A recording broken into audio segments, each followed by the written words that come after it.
এই ঘটনাটিও কিন্তু একদম গ্রামের ঘটনা। চলুন শুরু করি ঘটনাটি। মূলত এই ঘটনাটির কয়েকটা পার্ট রয়েছে।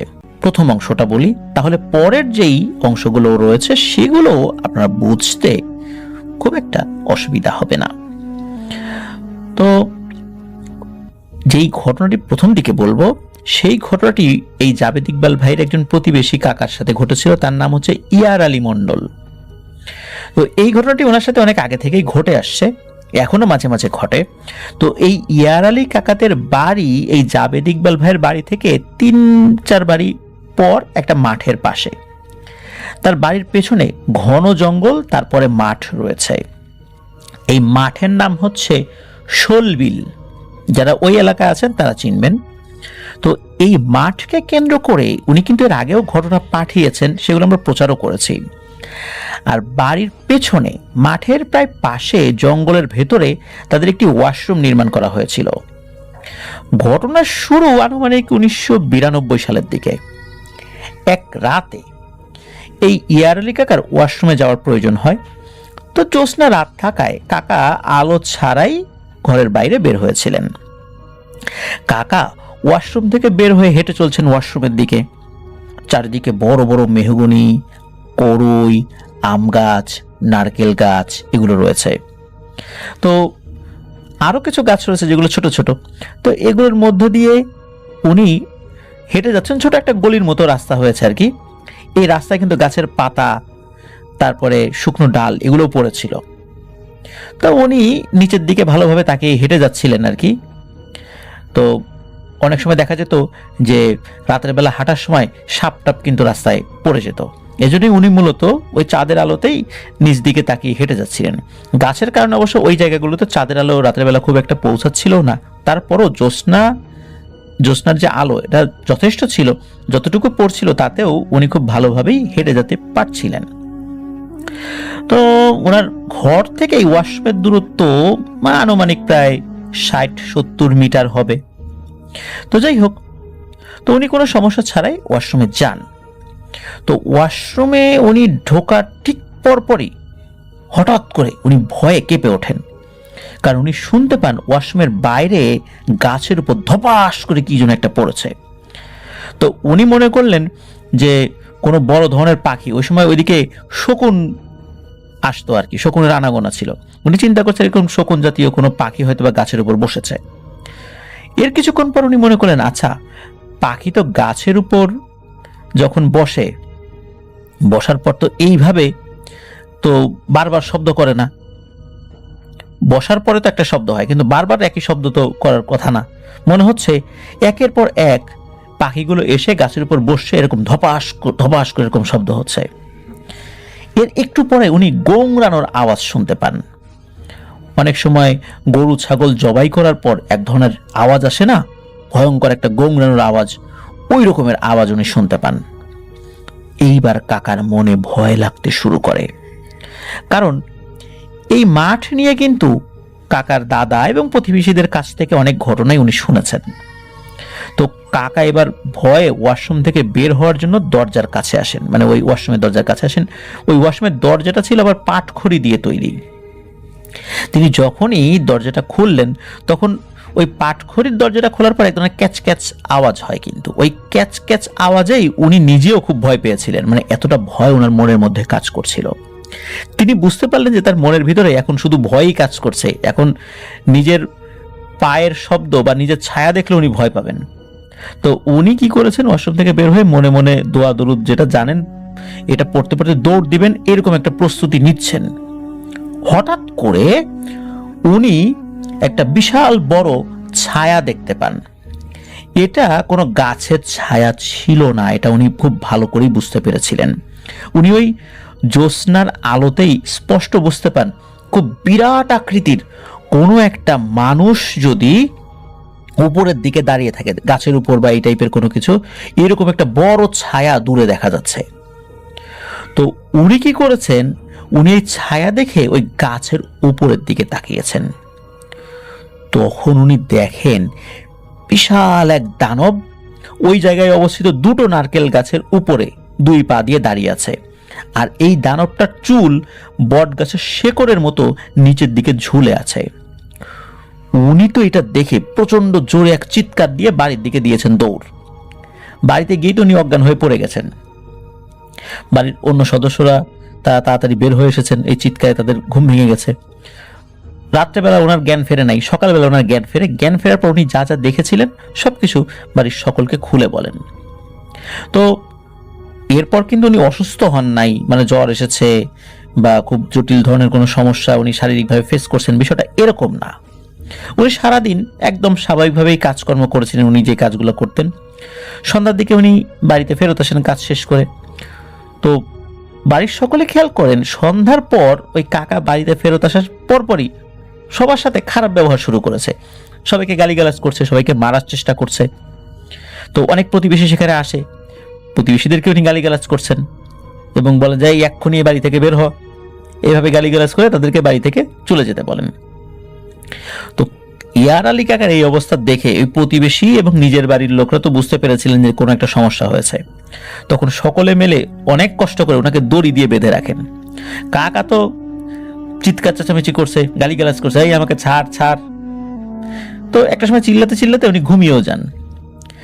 আনুমানিক মাঝরাত, মানে রাত 12টার পরের কোনো একটা সময় হবে আর কি, সবার ঘুম ভাঙে কাকার ডাকে, মানে উনি ডাকাডাকি করছেন। তো সবাই কাকার কাছে আসেন। কাকা বলেন, এই তোরা আমাকে এভাবে বেঁধে রাখছিস কেন? তখন সবাই বুঝতে পারে যে এখন এই ইয়ার আলী কাকা স্বাভাবিক হয়ে গিয়েছেন। তো তার হাতটা খুলে দেওয়া হয়। আর সন্ধ্যায় সে কি কি করেছিল এগুলো বলা হয়। অদ্ভুত বিষয়, কাকা এগুলোর কিছুই মনে করতে পারেন না। উনি বাড়িতে এসেছিলেন সন্ধ্যার সময়, এতটুকু মনে আছে, কিন্তু এরপরে উনি কি কি করেছেন এগুলো কিচ্ছু বলতে পারেন না। তো যাই হোক, পরের দিন সকালবেলা এই ইয়ার আলী কাকাকে এই জাবেদ ইকবাল ভাইয়ের গ্রাম থেকে 2-3 গ্রাম পরে একটি ভালো হুজুরের কাছে নিয়ে যাওয়া হয়। তো হুজুর কাকাকে বলেন, তুমি ওই রাতের বেলা যেটা দেখেছিলা এইটা এখন তোমার ঘাড়ে এসে পড়েছে, তুমি ওইটার দিকে তাকাতে কেন গেলা? তোমার তো এক দৌড়ে বাড়িতে চলে আসা উচিত ছিল, এগুলোর দিকে তাকাতে হয় না। ওই জিনিসটাও তোমাকে দেখে ফেলেছে, এখন এই জিনিসটা তো তোমার উপর সওয়ার হয়েছে। ওই এলাকায় জিনে ধরাকে ঘাড়ে আসা বলে আর কি। তো ওই হুজুর কাকাকে ঝাড়ফুঁক করে দেন খুব ভালো করে। তবে হুজুর বলেন যে এতটুকু ঝাড়ফুঁকে কাজ হবে কিনা জানি না, ওই জিনিসটা আবার তোমার ঘাড়ে আসতে পারে, তবে ইনশাল্লাহ তোমার বড় ধরনের কোনো ক্ষতি হবে না বলে আমার বিশ্বাস। তুমি ভালো করে আমল করো, নামাজ রোজা করো, নফল রোজা রাখো, সালাত আদায় করো রেগুলার, আর কিছু আমল দিয়ে দেন, এই আমলগুলো উনি যেন কন্টিনিউ করেন এই বিষয়টা বলে দেন। তো কাকা বাড়িতে চলে আসেন। এরপর স্বাভাবিকভাবেই ওনার দিন কাটছিল। বেশ কিছুদিন চলে যাওয়ার পর একদিন মাগরিবের পরে কাকা বাড়ির উঠোনে কাজ করছিলেন। ওই মাগরিবের পরে হঠাৎ করে ওই ইয়ার আলী কাকার চোখ যায় ওয়াশরুমের দিকে। ওই ওয়াশরুমের উপরে ওই যে নারকেল গাছ, যে নারকেল গাছে উনি ওই ভয়ানক অবয়বটা দেখেছিলেন, ওই নারকেল গাছের দিকে তার চোখ যায়। উনি দেখেন কিছু একটা, ভয়ানক কিছু একটা। এই ভয়ানক কিছু একটা কি, ওই যে উনি ওই দিন যে জিনিসটা দেখেছিলেন, যে অবয়বটি, ওই অবয়বটি আগের মতো 2 নারকেল গাছের উপর পা দিয়ে দাঁড়িয়ে রয়েছে। তো উনি এবার আর চিৎকার দেননি, উনি দ্রুত জোরে জোরে দোয়া পড়তে পড়তে ঘরের ভিতরে ঢুকে যান। তো এরপরে কি হয়, কিছুক্ষণ পর ইয়ার আলী কাকা নিজে নিজেই জোরে জোরে ঘরের ভিতর থেকে কথা বলছেন। তো ওনার এরকম জোরে জোরে কথা শুনে সবাই ওনার ঘরে যায়। উনি দেখেন যে উনি একা একা কথা বলছেন, সবাই তাকে চুপ করানোর চেষ্টা করেন। তো আগে তো কাকা সবার সাথে খারাপ ব্যবহার করেছেন, গালিগালাজ করেছেন। তো এইবার কাকা কি করেছে, কারোর সাথে কোনো খারাপ ব্যবহার না করে সবাইকে উনি ঘর থেকে চলে যেতে বলেন। তো সবাই ঘর থেকে বেরো হয়ে যান। কিছুক্ষণ পর কাকা এমনিতেই চুপ হয়ে যান। তো এইভাবেই কিন্তু চলছিল কাকার দিন। এইভাবে কয়েক বছর চলে যায়। মাঝে মাঝে এই ধরনের সমস্যা ওনার সাথে হতো। সাল 1998, তখন এই জাবেদ ইকবাল ভাইদের এলাকার চারপাশে শুধু পানি আর পানি, মানে ওই যে 1998 সালে যে বড় বন্যাটা হয়েছিল আমরা সেটার কথা বলছি। তো শুধু বাড়িগুলো আর বড় বড় গাছগুলো ছাড়া আর কিচ্ছু দেখা যেত না, মানে ফসলের ক্ষেত সব তলিয়ে গিয়েছিল। এলাকার রাস্তা ঘাট, মাছের ঘের, এমনকি কিছু নিচু জমিতে তৈরি বাড়িও কিন্তু ভেসে গিয়েছিল ওই ভয়াবহ বন্যার পানিতে। মাছের ঘেরগুলো ভেসে যাওয়ায় মানুষ দিনরাত সারাক্ষণ মাছ শিকারে ব্যস্ত ছিল। তো এই জাবেদ ইকবাল ভাইদের বড় মাঠের নাম, মানে ওনাদের ওখানে একটা বড় মাঠ রয়েছে, ওই মাঠের নাম হলো কাণ্ড ভাষার বিল। তো বড় ফাঁসওয়ালা জাল দিয়ে ওই কান্ডভাসার বিলে চলে মাছ শিকারের পালা, সবাই মাছ ধরছে। তেমনি এই ইয়ার আলী কাকাও মাছ শিকার করতেন। কিন্তু একদিন সকালবেলা কাকা মাছ শিকারের জন্য জাল নিয়ে আর জালের দুই পাশে ওই সুতা বাঁধার জন্য কিছু মাঝারি সাইজের বাঁশ নিয়ে মাঠের দিকে যাচ্ছেন। তো মাঠে যাওয়ার পরে কিছু প্রতিবেশী দেখেন যে ইয়ার আলী কাকা রাস্তা দিয়ে হেঁটে আসছেন। তারাও মাছ শিকারের জন্য জাল পেতে বসেছিল রাস্তায়। তো ইয়ার আলী কাকা একটু দূরেই ছিল, যা মোটামুটি দেখা যাচ্ছিল আর কি।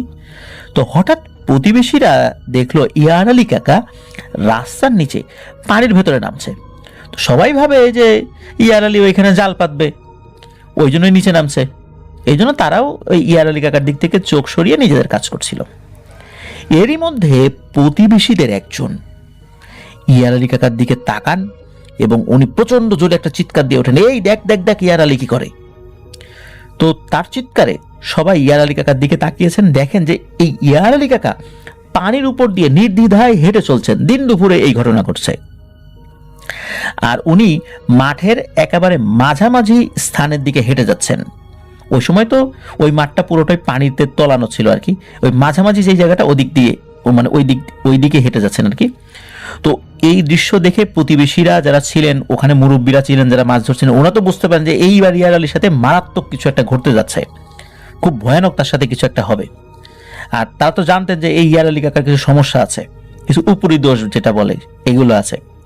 তো তখনকার সময়ে কিন্তু নৌকা পাওয়া যেত শুধু নদীতে ওনাদের ওখানে। আর গ্রামের এই মাঠের মধ্যে এই বর্ষাকালে তাল গাছের তৈরি এক ধরনের ডোঙা বলে, এই ডোঙা নৌকার মতো, যেটা অনেকে আপনারা দেখেছেন। তো এইগুলো দিয়ে মানুষ চলাচল করত। তখন 4 থেকে 5 জন প্রতিবেশী ওনারা ওনাদের ডোঙা নিয়ে কাকার দিকে যেতে থাকলেন। তো কাকা তো বাঁশ এবং জাল নিয়ে হনহন করে পানির উপর দিয়ে হেঁটে চলছেন। তো কাকা আশেপাশে কোথাও তাকাচ্ছেন না, উনি সোজা চলছেন। আর এদিকে বলে রাখা ভালো, এই যে বড় মাঠের মাঝামাঝি কিন্তু সন্ন্যাসী ভিটা রয়েছে। জাভেদ ইকবাল ভাই কিন্তু সন্ন্যাসী ভিটা নিয়ে ঘটনা পাঠিয়েছেন, সেগুলো আমরা প্রচারও করেছি। ওই সন্ন্যাসী ভিটার দিকে কিন্তু উনি এগিয়ে যাচ্ছেন। প্রতিবেশীরা বুঝতে পেরেছিল যে এই কাকাকে যদি ওই সন্ন্যাসী ভিটার দিকে এগিয়ে নিয়ে যায় আর একদম মাঝ যেই মাঠ ওদিকে নিয়ে যায়, ওখানে পানি বেশি, ওখানে নির্ঘাত তাকে ডুবিয়ে মারবে। কারণ তাদেরও তো অভিজ্ঞতা ছিল, অনেক বয়স হয়ে গেছে, অনেক ঘটনা তো তারাও জানে। তো প্রতিবেশীরা তাদের শরীরে যতটুকু শক্তি ছিল তা দিয়ে সর্বোচ্চ গতিতে তাদের ডোঙা চালিয়ে কাকার কাছে যাওয়ার চেষ্টা করছিলেন। আর সবাই জোরে জোরে দোয়া দুরুদ পড়ছেন, চিৎকার করে দোয়া দুরুদ পড়ছেন, আল্লাহু আকবার আল্লাহ, মানে যে যেটা পারে, যেতে পারছে না কাছে সেও জোরে জোরে দোয়া দুরুদ পড়ছে। আর তারা কাকার দিকে এগিয়ে যাচ্ছেন। তো যেতে যেতে একটা পর্যায়ে প্রায় সবাই যখন কাকার একদম কাছাকাছি পৌঁছেছেন, তখন হঠাৎ করে কাকা পানির নিচে ডুবে যান। মনে হলো কেউ সজোরে এক টান দিয়ে ওনাকে পানির নিচে নিয়ে গেছে। এই দেখে 2 জন প্রতিবেশী তো পানিতে ঝাঁপ দিয়েছেন, সাঁতার দিয়ে কাকা যেখানে ডুবে গেছেন সেখানে যেতে থাকেন। তো কাকা তো হঠাৎ করে পানিতে তলিয়ে গিয়েছেন। কাকা কিন্তু সাঁতার জানতেন। তো প্রতিবেশীরা যত দ্রুত সম্ভব কাকা যেখানে ডুবে গিয়েছেন সেখানে যান এবং সেখানে ডুব দিয়ে তাকে খোঁজা শুরু করেন। তো কিছু সময় ওনারা খুঁজতে খুঁজতে এক পর্যায়ে কাকার শরীরের সাথে একজন স্পর্শ লাগে। তখনই তিনি কাকাকে ধরে টানতে থাকেন, কিন্তু উনি কাকাকে একা উঠাতে পারছিলেন না। তার কাছে মনে হচ্ছিল কেউ কাকাকে পানির নিচে টেনে ধরে রেখেছে। এই জন্য ওই প্রতিবেশী অন্য প্রতিবেশীদের করে, তোমরা তাতে আমার কাছে আসো, আমি একে পেয়েছি কিন্তু উপরে তুলতে পারছি না, মনে হচ্ছে কেউ ওকে ধরে রেখেছে। তখন সবাই মিলে ওই জায়গায় গিয়ে কাকাকে উপরে তুলতে সক্ষম হন। উপস্থিত সবাই কাকাকে উপরে তুলতে আল্লাহর রহমতে পেরেছিলেন এবং কাকার শরীরের ভিতর অনেক পানি ঢুকে গিয়েছিল, মানে অনেক পানি খেয়ে ফেলেছিলেন উনি। তো উপস্থিত সবাই বলেছিলেন যে যারাই কাকাকে তোলার চেষ্টা করছে, মনে হচ্ছে নিচ থেকে কিছু একটা টেনে ধরে রেখেছে, কোনোভাবেই ওই জিনিসটা ছাড়তে চাচ্ছিল না। ওখানে খুব বেশি পানি, বিষয়টা এরকম না, তবে মানুষ ডুবে যায় এইরকম পানি। আবার ওখানে এমনটা না যে কোনো পাট লাগানো হয়েছিল ওই জায়গাটাতে, বা ওখানে জাল টাল পাতা হয়েছে যেখানে হয়তো বা কাকা আটকে গিয়েছেন এগুলোর সাথে, বিষয়টা এরকম না। ওখানে ছোট ছোট ধান লাগানো হয়েছিল, মানে কেবল ধানের চারা লাগিয়েছে, এমন অবস্থায় কিন্তু বন্যা হয়েছিল, যার কারণে ওখানে আটকে যাওয়ার মতো কোনো উপায় ছিল না। যাই হোক, কাকাকে ওখান থেকে তুলে ওই একটা ডিঙিতে ওঠানো হয়, তারপর আস্তে আস্তে রাস্তার দিকে নিয়ে আসা হয়। তারপরে ওনার শরীর থেকে পানি বের করা হয়। ওনার কিন্তু পালস ছিল, মানে নিঃশ্বাস চলছিল কিন্তু ওনার জ্ঞান ফিরছিল না। তখন সবাই তাকে ধরে বাড়িতে নিয়ে আসে। এরপর একজন হুজুরকে ডেকে আনা হয়। ওই অজ্ঞান অবস্থাতেই কাকাকে উনি ঝাড়ফুঁক করে দেন, চলে যান। এরপর ডাক্তার আনা হয়, গ্রামের যে ডাক্তার ছিল। এরপরে ডাক্তার পরীক্ষা করে বলেন হ্যাঁ উনি সুস্থ আছে, জ্ঞান ফিরলে আল্লাহর রহমতে সব ঠিকঠাক হয়ে যাবে। একদিন পর কাকার জ্ঞান ফেরত আসে। জ্ঞান ফেরত আসার পর কাকা যে তথ্য দেন এটা শুনে তো সবাই অবাক হয়ে যান, ভয়ও পান অনেকে। কাকা বলেন উনি যখন মাছ শিকারের জন্য মাঠের দিকে যাচ্ছিলেন, মাছ পথে গিয়ে হঠাৎ করে মনে হলো ওনার শরীরটা খুব হালকা হয়ে যাচ্ছে এবং আরো মনে হলো উনি যেন হাওয়ায় ভেসে চলেছেন। এক পর্যায়ে উনি অনুভব করেন ওনার শরীরকে অন্য কেউ যেন কন্ট্রোল করছে। তো উনি যখন মাঠে পৌঁছে যান তখন হঠাৎ ওনাকে কেউ পানির দিকে যেতে বাধ্য করে। তখনও কিন্তু কাকার জ্ঞান ছিল, তবে উনি এতটুকু বুঝতে পারছেন উনি পানির ভেতরে নেমে যাচ্ছেন। উনি দোয়া দূরত পর চেষ্টা করছিলেন কিন্তু পারছিলেন না। উনি ভেবেছিলেন পানির ভেতরে যাওয়ার পর হয়তো এই সমস্যা ঠিক হয়ে যাবে, কিন্তু উনি পানির ভেতরে নেমে গেলেন। উনি নিজেই অবাক হয়ে গেলেন যে উনি পানির উপর দিয়ে হেঁটে চলছেন। উনি পানির উপর দিয়ে হেঁটে চলছেন, এদিকে প্রতিবেশীরা যে ওনাকে ডাকছে এটা কিন্তু উনি শুনছেন কিন্তু কোনো জবাব দিতে পারছেন না এবং তাদের দিকে তাকাতেও পারছিলেন না। উনি শুধু আল্লাহকে মনে মনে ডেকে চলছেন আর ভাবছেন যে প্রতিবেশীরা যেন তাড়াতাড়ি তার কাছে চলে আসে এবং ওনাকে এই অবস্থা থেকে উদ্ধার করে। এক পর্যায়ে যখন প্রতিবেশীরা ওনার খুব কাছাকাছি চলে এসেছে বলে ওনার কাছে মনে হয়, কারণ উনি ডানে বায়ে কিন্তু তাকাতে পারছিলেন না, এমন সময় কেউ নাকি ওনাকে প্রচন্ড জোরে পানির নিচ থেকে একটা টান দেয়, হ্যাঁচকা টান, এবং ওনাকে পানির নিচে নিয়ে যায়। এরপর উনি পানির নিচে যখন চলে যান এরপর আর ওনার আর কিচ্ছু মনে নাই। তো যাই হোক, পরবর্তীতে এই ইয়ার আলী কাকাকে আরো ভালো একজন হুজুর দেখানো হয়। তো হুজুর সব সময় কাকাকে আল্লাহ তাআলার জিকির করার পরামর্শ দেন, নামাজ পড়তে বলেন, আমলিয়াতের জীবন গড়ে তোলার জন্য বলেন। তো বলেন যে তাকে সারাটা জীবন এইভাবেই চলতে হবে, কারণ এই সমস্যা থেকে তার আসলে বের হওয়াটা অত্যন্ত কঠিন। তবে এরপরে কাকার সাথে ওই ধরনের কোনো বড় বড় সমস্যা আর হয় নাই। তবে মাঝে মাঝে বছরে একবার কি দুবার ওই যে হঠাৎ করে উনি এলোমেলো কথা বলতে থাকেন, বাড়ির সকলের সাথে উচ্চস্বরে কথা বলতে থাকেন, এই জিনিসটা এখনো হয়। তো এটা হলো ইয়ার আলী কাকার ঘটনাটা আমরা বললাম। এবার আসি এই ঘটনার সাথে সম্পর্কিত বা এই ঘটনার সাথে সম্পৃক্ত আরো কিছু ঘটনা। দুটো ঘটনা বলবো। এর প্রথম ঘটনাটি ঘটেছিল 2015 সালের দিকে। এই ইয়ার আলী কাকার ছোট ছেলের নাম হচ্ছে সবুজ। তো উপরের ঘটনায় উল্লেখিত ওই যে ওয়াশরুমের কথা যেটা বললাম, এই ওয়াশরুমের পেছনে কিন্তু শোলবিল নামে যে মাঠটি রয়েছে, ওই মাঠে এই জাবেদ ইকবাল ভাইদের একটি জমি রয়েছে। 2015 সালে ওনার আপন মেজো ভাই, মানে এই জাবেদ ইকবাল ভাইয়ের আপন মেজো ভাই, তার নাম হচ্ছে ইলিয়াস। তো এই ইলিয়াস ওই জমিতে খেসারি কলাই, মানে খেসারি কলাই কিন্তু এক ধরনের ডাল, এই খেসারি কলাই চাষ করেছিল।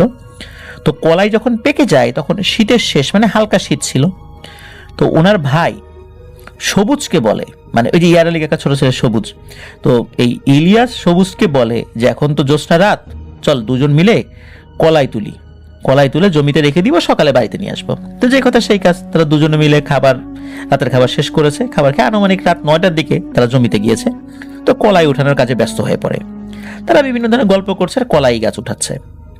তো কলাই উঠানোর সময় ওই পেকে যাওয়া কলাইয়ের কিন্তু এক ধরনের ঝনঝন ঝনঝন শব্দ হয়। যারা এটা দেখেছেন তারা বলতে পারবেন। তো ওই ঝনঝন শব্দের তালে তালে তারা কলাই গাছ তুলছে। হঠাৎ তারা দুজনেই খেয়াল করলো জ্যোৎস্নার আলো মনে হলো হঠাৎ করে একটু বেশি হয়ে গেল, চারদিকে আলোকিত একটু বেশি হয়ে গেল। তখন ওই সবুজ বলে উঠলো, কিরে ইলিয়াস, রাত্রে কি সূর্য উঠলো না কিরে? তো এই কথা বলে তারা দুজনে উপরের দিকে তাকায়। তো উপরের দিকে তাকানোর পর তারা দেখে ওই সবুজদের ওয়াশরুমের পাশে যে নারকেল গাছটা রয়েছে, মানে ওই যে ইয়ার আলী কাকা যেই নারকেল গাছের চুলওয়ালা দানব দেখেছিল, ওই নারকেল গাছের উপর একটি আলো বৃত্তাকারে, মানে চক্রাকারে ঘুরছে। এই দেখে সবুজ যেই না দৌড় দিতে যাবে, তখন এই জাবেদ ইকবাল ভাইয়ের যে ভাই ইলিয়াস, এই ইলিয়াস কি করেছে, এই সবুজের হাত ধরে টান দিয়ে ওই কলাইয়ের ভিতরে শুয়ে পড়েছে এবং বলছে, এই চুপ করে থাক, দেখি আলোটা কোথায় যায় কি করে। তো তাদের তো অনেক ভয় লাগছিল। এরপরও তারা কিন্তু ওই জিনিসটা দেখার জন্য সেখানে চুপচাপ শুয়ে শুয়ে মানে ওই অবস্থানে ছিল আর কি। তো সবুজ আবার সিগারেট খেত, আর তার পকেটে সবসময় সিগারেটের প্যাকেট থাকতো, ম্যাচ থাকতো বা লাইটার থাকতো আর কি।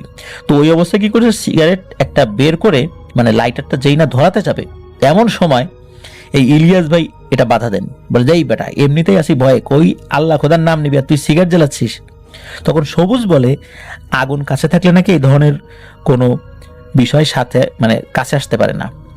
তখন এই ইলিয়াস বলে যে আসে আসুক না আসে না আসুক, তুই সিগারেট জ্বালাস না, দোয়া পর আর ওই আলোটার দিকে তাকায় থাক, ওইটা কোথায় যায়। যদি ওই আলোটা আমাদের দিকে আসতে থাকে তাহলে এখান থেকে দৌড় দিয়ে বাড়ি চলে যাব। তো এখানে বলে রাখা ভালো, এই জাভেদ ইকবাল ভাইদের বাড়ি ওই জায়গা থেকে মানে যেখানে কাজ করছিল ওখান থেকে প্রায় 300 মিটারের মতো দূরত্ব, আর সবুজদের বাড়ি ছিল 100 মিটারের মতো দূরত্ব।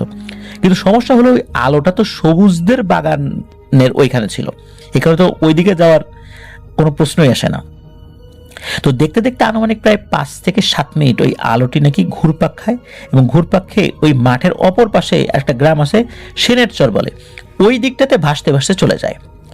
তারা ভেবেছিল যে তাদের দিকে আসছে, এই ভেবে তারা আবার দুজনেই বাড়ির দিকে দৌড় দিয়েছে। বাড়ির দিকে দৌড় দিয়েছে বলে জাভেদ ইকবাল ভাইদের বাড়ির দিকে দৌড় দিয়েছে। তারা তো ভয় আর পেছন দিকে তাকানোর চেষ্টা করেনি। পরের দিন কিন্তু আবারও তারা রাতে কাজে গিয়েছিল, তবে ওই রাতে আর কিছু দেখেন নাই। এমনকি এখনো অনেকেই নাকি জ্যোৎস্না রাতে ওই মাঠে কাজ করেন, অনেকেই কিছু না কিছু দেখেছে ওই মাঠে। আর জাভেদ ইকবাল ভাই বাড়িতে গেলে যারা ওই মাঠে কাজ করে তাদের সাথে গিয়ে গল্প করেন, মজা লাগে নাকি। উনি বলেছেন যে জ্যোৎস্নার আলোতে মাঠে কাজ করার এই দৃশ্যটা দেখতে। এবার আসি আরেকটি ঘটনা। এই ঘটনাটা হলো এই সবুজের সাথে ঘটেছিল। তো এই জাভেদ ইকবাল ভাইদের পাড়ার অধিকাংশ পুরুষেরা কিন্তু মাঠে কাজ করে, দিনভর মাঠে কাজ করে, বিকালে বাজারে গিয়ে কেউ আড্ডা দেয়, কেউ আবার অন্য কোনো কাজ করে, কোনো কিছু বিক্রি করে বা কোনো কিছু কেনার জন্য যায়, এভাবে আর কি। তো সন্ধ্যার সময় বাড়িতে এসে রাতের খাবার খেয়ে ওনাদের পাড়ায় যে ওনার যে চাচাতো ভাই, তার নাম হচ্ছে সাগর, এই সাগর একটি চায়ের দোকান আছে, সেখানে আবার অনেকেই টিভি দেখে, কেউ ক্যারাম বোর্ড খেলে, কেউ লুডো খেলে, এই আর কি। তো তেমনি সবুজও ওই দলেরই একজন ছিল আর কি। তো ঘটনাটি ঘটেছিল 2022 সালের কোনো একটা গরমের সময়। তো প্রতিদিনের মতো সবুজ দোকানে যায় এবং ক্যারাম বোর্ড খেলা শুরু করে। দোকানে তখন আনুমানিক 20 থেকে 25 জন মানুষ ছিল, যাদের বাড়ি আবার অন্য পাড়ায়। তারা রাত 10টা-11টার মধ্যে আবার চলে যায়। আর এই জাভেদ ইকবাল ভাইদের পাড়ার সকলে একটু দেরি করে বাড়িতে যায়। তো ওই দিন একটি প্রতিযোগিতামূলক ক্যারাম বোর্ড খেলা চলছিল। এক দলে 2 জন করে প্লেয়ার মিলে কয়েকটি দলে বিভক্ত ছিল। তো সবুজ আর আরেকজন ছিল একই দলে, কিন্তু তারা আগেই হেরে গিয়েছে, এই জন্য বাদ হয়ে যায়। আর যারা বাদ হয়ে যাচ্ছিল তারা রাত একটু বেশি হওয়ার কারণে সবাই যে যার বাড়িতে চলে যাচ্ছিল। তো ফাইনাল যে রাউন্ডটা, এটা শুরু হতে রাত প্রায় 12টা বা তার একটু বেশি বেজে গিয়েছিল আর কি। তো এই সবুজের বাড়ি দোকানের পাশে হওয়ায় সেভাবে খেলা শেষ করে একবারই বাড়িতে যাই। তো খেলা শেষ হতে হতে রাত প্রায় 2টো বেজে গিয়েছিল নাকি। তো বলে রাখা ভালো, দোকান থেকে সবাই বের হয়েছে বা সবাই চলে যাওয়ার পরে এই জাভেদ ইকবাল ভাই যে চাচাতো ভাই সাগর, সে দোকানের হিসাব মিলিয়ে একটু পরেই ঘুমাতে গিয়েছে, আর সাগর দোকানের ভিতরেই ঘুমিয়ে থাকে। খেলা শেষে সবাই চলে যায়, সবুজ বাড়ি চলে যায়। সেদিন ছিল মোটামুটি অন্ধকার, আর খোলা আকাশের দিকে তাকালে মোটামুটি খালি চোখে বড় বড় গাছ কিংবা বড় কোনো পাখি উড়ে গেলে তা মোটামুটি অস্পষ্টভাবে হলেও দেখা যায়। তো সবুজের কাছে ছিল একটি মোবাইল, ওই মোবাইলটার আবার আলো বেশ ভালোই ছিল আর কি। ওই মোবাইলের আলো দিয়ে নাকি সবুজ রাতের বেলা মাঠে গিয়ে অনেক কাজ করতে পারতো, এমনকি মাছও ধরতো। মানে এই মোবাইলের আলোটা অন্যান্য মোবাইলের আলো থেকে বেশি ছিল, মানে ওইভাবে সেই মোবাইলটা কিনেছিল। এই ধরনের কনফিগারেশন আছে এই টাইপের একটা মোবাইল আর কি। তো সবুজদের ওয়াশরুম ওই মাঠের পাশ থেকে ঘরের পেছনে নতুন করে তৈরি করা হয়েছিল। আগে ছিল একটা কাঁচা ওয়াশরুম, তাই বাড়ি থেকে একটু দূরে তৈরি করা হয়েছিল। তো সময়ের সাথে তাল মিলাতে গিয়ে এখন একটু পাকা করা হয়েছে বিধায় ওয়াশরুমটি ঘরের পেছন দিকে তৈরি করা হয়েছে, এখন আর অতটা দূরত্বে নাই।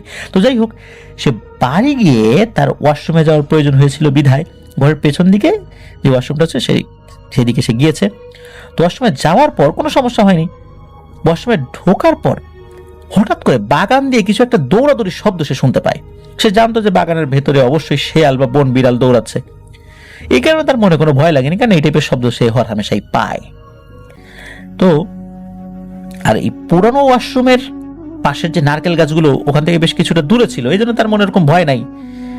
এমনটা না যে ওইটার উপরে ওই ভয়ানক অবয়ব দেখা যাবে, ওরা তো বেশ দূরে, এই জন্য তার মনে একটু সাহসও ছিল। তো ওয়াশরুম থেকে বের হয় মানে সবুজ, এবং বাড়ির উঠোনে সে চলে আসে। তো ওই উঠোন থেকে ওই নারকেল গাছগুলো কিন্তু দেখা যায়। সবুজ যখন উঠোনে আসে তখন অজান্তেই তার চোখ যায় ওই নারকেল গাছের উপরে, আর তখনই সে দেখে কিছু একটা ওই বড় নারকেল গাছের উপরে দাঁড়িয়ে আছে, আর তার চোখ লাল টকটক এবং জল জল করছে, মনে হচ্ছে লাল কোনো লাইট জ্বলছে দুটা। তো এই দেখে সবুজ বুঝতে পারে যে এইটা কে, এটা হচ্ছে সেই যে ইয়ার আলী কাকার উপরে যেটা আসর করেছিল সেইটা। তো উনি এটা দেখে সাহস না হারিয়ে তার হাতে থাকা মোবাইলের লাইটটি দিয়ে যেই না ভালো করে দেখতে যাবে, মানে ওই জিনিসটাকে আবার ভালো করে দেখতেও গিয়েছে, তখন সবুজ দেখে ওই অবয়বটি তার দিকে শূন্যে ভেসে ভেসে তার দিকে উড়ে আসছে। সবুজ এবার ভয়ে প্রচন্ড জোরে চিৎকার দিয়ে ঘরের ভিতরে না ঢোকে ওই দোকানের দিকে দৌড় দিয়েছে, মানে ওই সময় তার মাথা কাজ করছিল না। এদিকে সবুজের চিৎকারে এই জাভেদ ইকবাল ভাইয়ের চাচাতো ভাই সাগর, সেও মানে সজাগ হয়ে যায়, সেও শুনতে পায় চিৎকার। তো সাগর দোকান থেকে সবুজদের বাড়ির দিকে দৌড় দেয়। তো সবুজের সাথে রাস্তায় দেখা হয়ে যায়। সবুজ তখন ভয়ে ঠকঠক করে কাঁপছে। তো তখন সবুজ সাগরকে নিয়ে বাড়িতে যায় এবং চারদিকে লাইট দিয়ে দেখে, এমনকি নারকেল গাছের কাছে গিয়েও দুজন দেখে না ওখানে এখন আর কিছু নাই। তো এই ঘটনার পরে কয়েকদিন সবুজের শরীরটা বেশ ভারী হয়েছিল, এছাড়া অন্য ধরনের কোনো সমস্যা হয়নি। তো এটাই ছিল ঘটনা।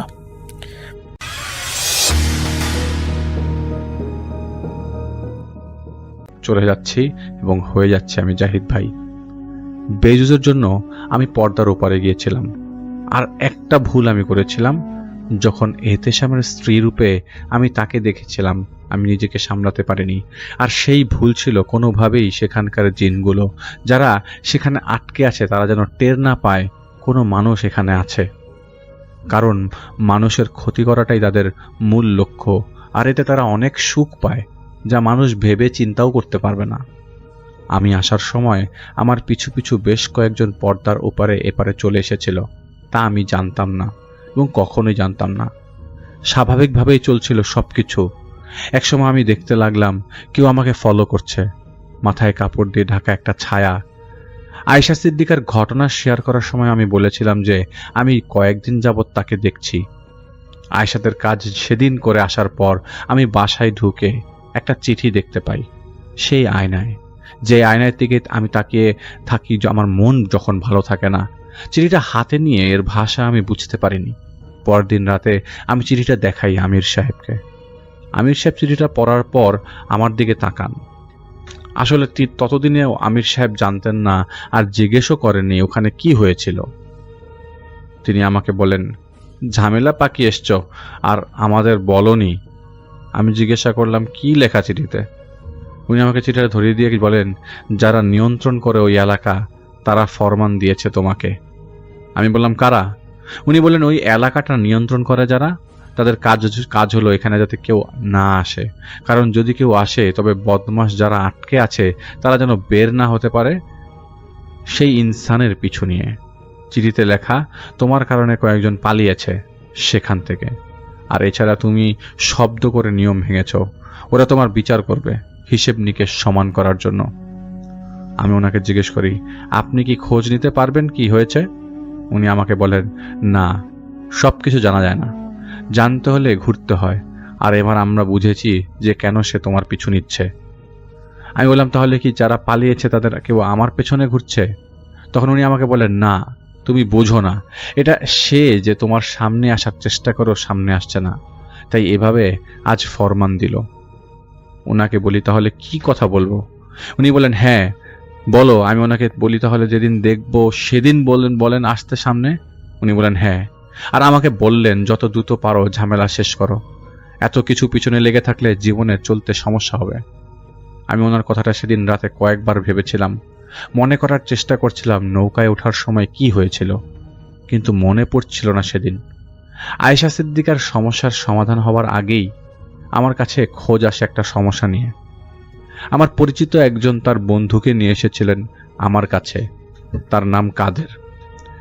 তার বন্ধুর চাচা মানে কাদের সাহেবের চাচা পারিবারিক কারণেই সুইসাইড করেছিলেন।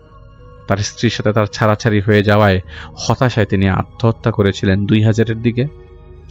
উনি যেই রুমে থাকতেন সেই রুমে তার লাশ পাওয়া যায় ফ্লোরে। ধারণা করা হয় যে বিষ খেয়েছিলেন। পরে পুলিশ এসে লাশ নিয়ে ময়না তদন্তের জন্য লাশ নিয়ে যাওয়ার পর সেই রুমটা তালাবদ্ধ করে দিয়ে যায় পুলিশ।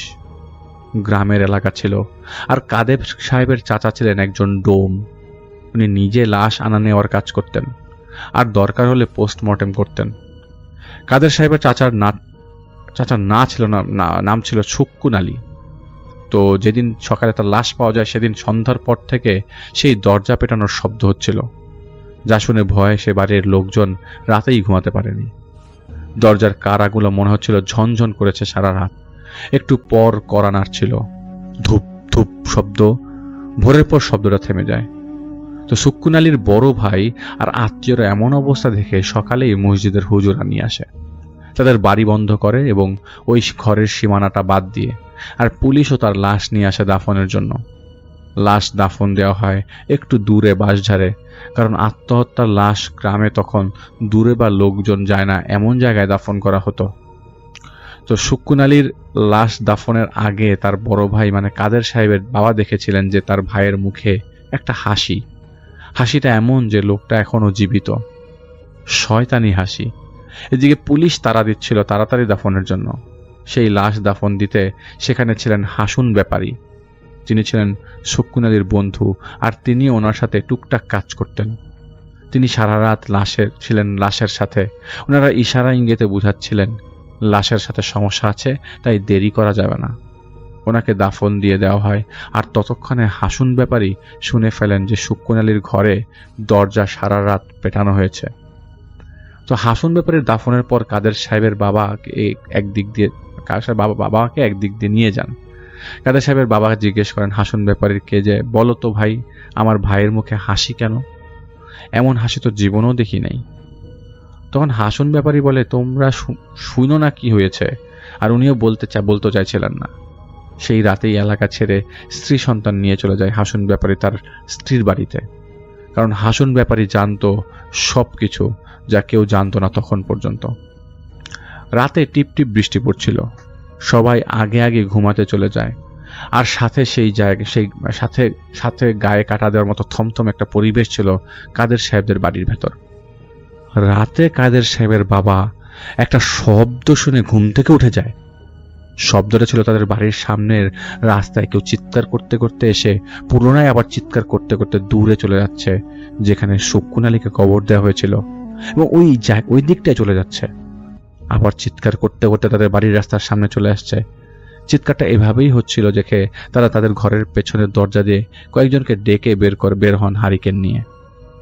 তারা বের হওয়ার সময় চিৎকারটা রাস্তার সামনে থেকে আবার সুক্কুন আলীর কবরের দিকে যাচ্ছিল। টিপ টিপ হলেও বৃষ্টি হচ্ছিল বেশ জোরেই। তারা রাস্তা থেকে কবরের দিকে তাকায়, যাচ্ছিল 50 মিটারের মতো দূরে, কিন্তু কিছু দেখা যাচ্ছিল না। আর চিৎকারটাও তাদের দিকে আসছিল তখন। সুস্পষ্টভাবে ওনারা শুনছিল চিৎকারের শব্দ তাদের দিকেই আসলো। যেভাবে একজন মানুষ চিৎকার করতে করতে আমাদের সামনে দিয়ে যাবে, সেভাবেই চিৎকার করতে করতে যাচ্ছিল কেউ, যাকে কেউ চোখে দেখতে পাচ্ছিল না। চিৎকার করে দৌড় দিয়ে যাওয়ার শব্দ তারা পেল, যেন অদৃশ্য কেউ দৌড় দিয়ে তাদের সামনে দিয়ে চলে গেল, আর চিৎকারটা ভেসে এলো মাথার উপর থেকে। কাদের সাহেবের বাবা উপরের দিকে তাকিয়ে এক মুহূর্তের জন্য অল্প আলোতে দেখলেন তার ভাই সুক্কুন আলী গাছে বসা। তিনি হারিকেন ফেলে দৌড় দেন চিৎকার দিয়ে। সাথে সাথে যে কজন ছিলেন তারাও দৌড় দেন, কিন্তু ওই যে চিৎকার দিতে দিতে একবার বাড়ির রাস্তা থেকে কবর পর্যন্ত যে যাচ্ছিল, সেই চিৎকার তাদের সামনের দিক দিয়ে আসতে থাকে তখন। আর তারা বিদ্যুৎ চমকানিতে দেখতে পায় ঘাড় পর্যন্ত চুল, সাদা গেঞ্জি পাগুলো, মোটা লোমশ একটা মানুষ তাদের দিকে আসছে দৌড় দিয়ে। তারা যে যার মতো এদিক সেদিক দৌড় দিতে থাকে, আর তাদের বাড়ির লোকজন এবং আশেপাশের কয়েকজন পাশের বাড়ির লোক সহ এই কাদের সাহেবের বাবার চিৎকার শুনে বের হয়ে আসেন। তারপরে তারা ওনাদের বাসায় নিয়ে যান। তখন তুমুল বৃষ্টি শুরু হয়েছে। বাড়ির উঠানে কয়েক ঘরের শরিকরা ওনাদের তথাকথিত সোনার উপর পানি খাওয়াচ্ছিল। তাদের একজন যখন বলছিল হাঁপাতে হাঁপাতে যে সুক্কুনকে দেখেছে গাছের উপর বসে থাকতে, তখনই ধাম ধাম করে সুক্কুন আলীর সেই তালা দেওয়া ঘরের ভেতর থেকে কেউ বাড়ি মারতে থাকে। ভেতর থেকে, ঘরটা কিন্তু বাড়ি থেকে তালা দেওয়া। ঠক ঠক ঠক ঠক এভাবে 3 বার বাড়ি মারছিল। বাড়ির লোকেরা মনে করে সুক্কুন আলীর ভূত এসব করছে। সেই রাতে ফজর পর্যন্ত এভাবে শব্দ হচ্ছিল, ঠক ঠক ঠক ঠক। সকাল হওয়ার সাথে সাথে তারা একজন আলেমের কাছে যান, মাইল 10 দূরে। ওনাকে যে বলে এবং বলার পর উনি নিজে আসেন দুপুরের দিকে। যেহেতু দরজায় তালা দেওয়া ছিল না, আসলে শেকলে বাঁধা ছিল, তাই শেকলটা খুলেন আর ঘরটায় তিনি প্রবেশ করতেই তিনি বের হয়ে এসেন সাথে সাথে, আর দরজা লাগিয়ে দিয়ে বলেন, সত্য কথা বলো, কি হয়েছে এখানে? কাদের সাহেবের বাবা মানে শকুন আলীর ভাই বলেন, হুজুর, আমরা আপনাকে যা যা হয়েছে তাই বলেছি। তখন আলেম নির্দেশ দেন এই বাড়ির বাইরে সবাইকে চলে যেতে, কয়েকজন ছাড়া। আর সেই কয়েকজন ঘরে ঢুকে দেখতে পান শকুন আলীর লাশ, দাফন দেওয়া লাশ, কাপড়হীন অবস্থায় ঝুলে আছে, আর কাফন দিয়েই ফাঁস দেয়া লাশটা। মুখে সেই হাসিটা, ঠোঁটের কোনাগুলো যেন ছুঁয়ে কান পর্যন্ত, যা দেখলে যে কেউ ভয় পাবে। আলেম নিজে দোয়া পড়তে পড়তে লাশকে নামায়। পুলিশ এসেছিল, কিন্তু তারা লাশ নামায়নি, কারণ পুলিশের এক সদস্য বলেছিলেন লাশ থানায় নেওয়ার পর থানায় উদ্ভট সমস্যা হচ্ছিল, আর লাশ শুধু বসে যাচ্ছিল বারবার। থানার চারপাশে অদৃশ্য চিৎকার ভেসে আসছিল সেদিন। যখন বড় অফিসার দেখলো এমন বিদঘুটে হাসি, তখন তিনিও বলেছিলেন দাফন দিয়ে দিতে তাড়াতাড়ি।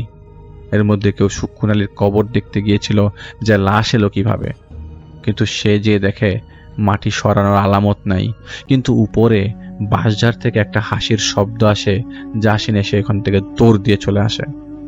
আলেম বুঝেছিলেন পিশাচ ধরেছে মনে হয় লাশটাকে, তাই তিনি নিজে লাশের গোসল করান, আর তিনি নিজে দোয়া দুরুদ পড়ে মুখের হাসিটা সরানোর চেষ্টা করেন, কিন্তু কাজ হচ্ছিল না।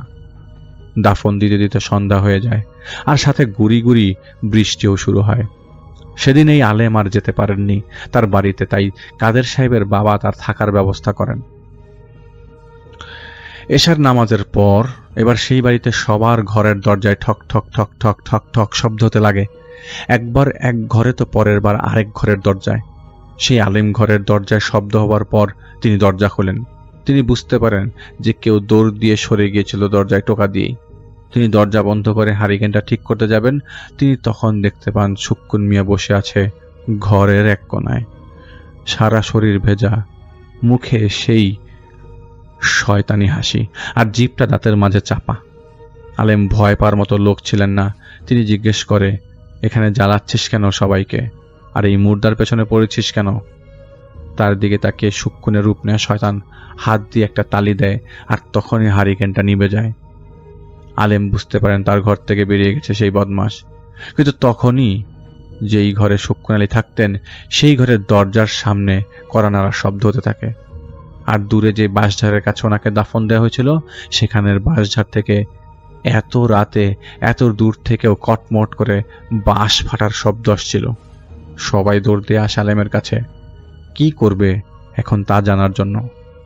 আলেম তাদের নিয়ে বের হন। আলেম তাদের বলেছিল যে যা ঝামেলা তা হয়তো ওখানেই, আমাদের সাথে চলো বলে বেশ কয়েকজনকে সাথে নিয়ে এই বৃষ্টির ভেতরে তারা বের হন।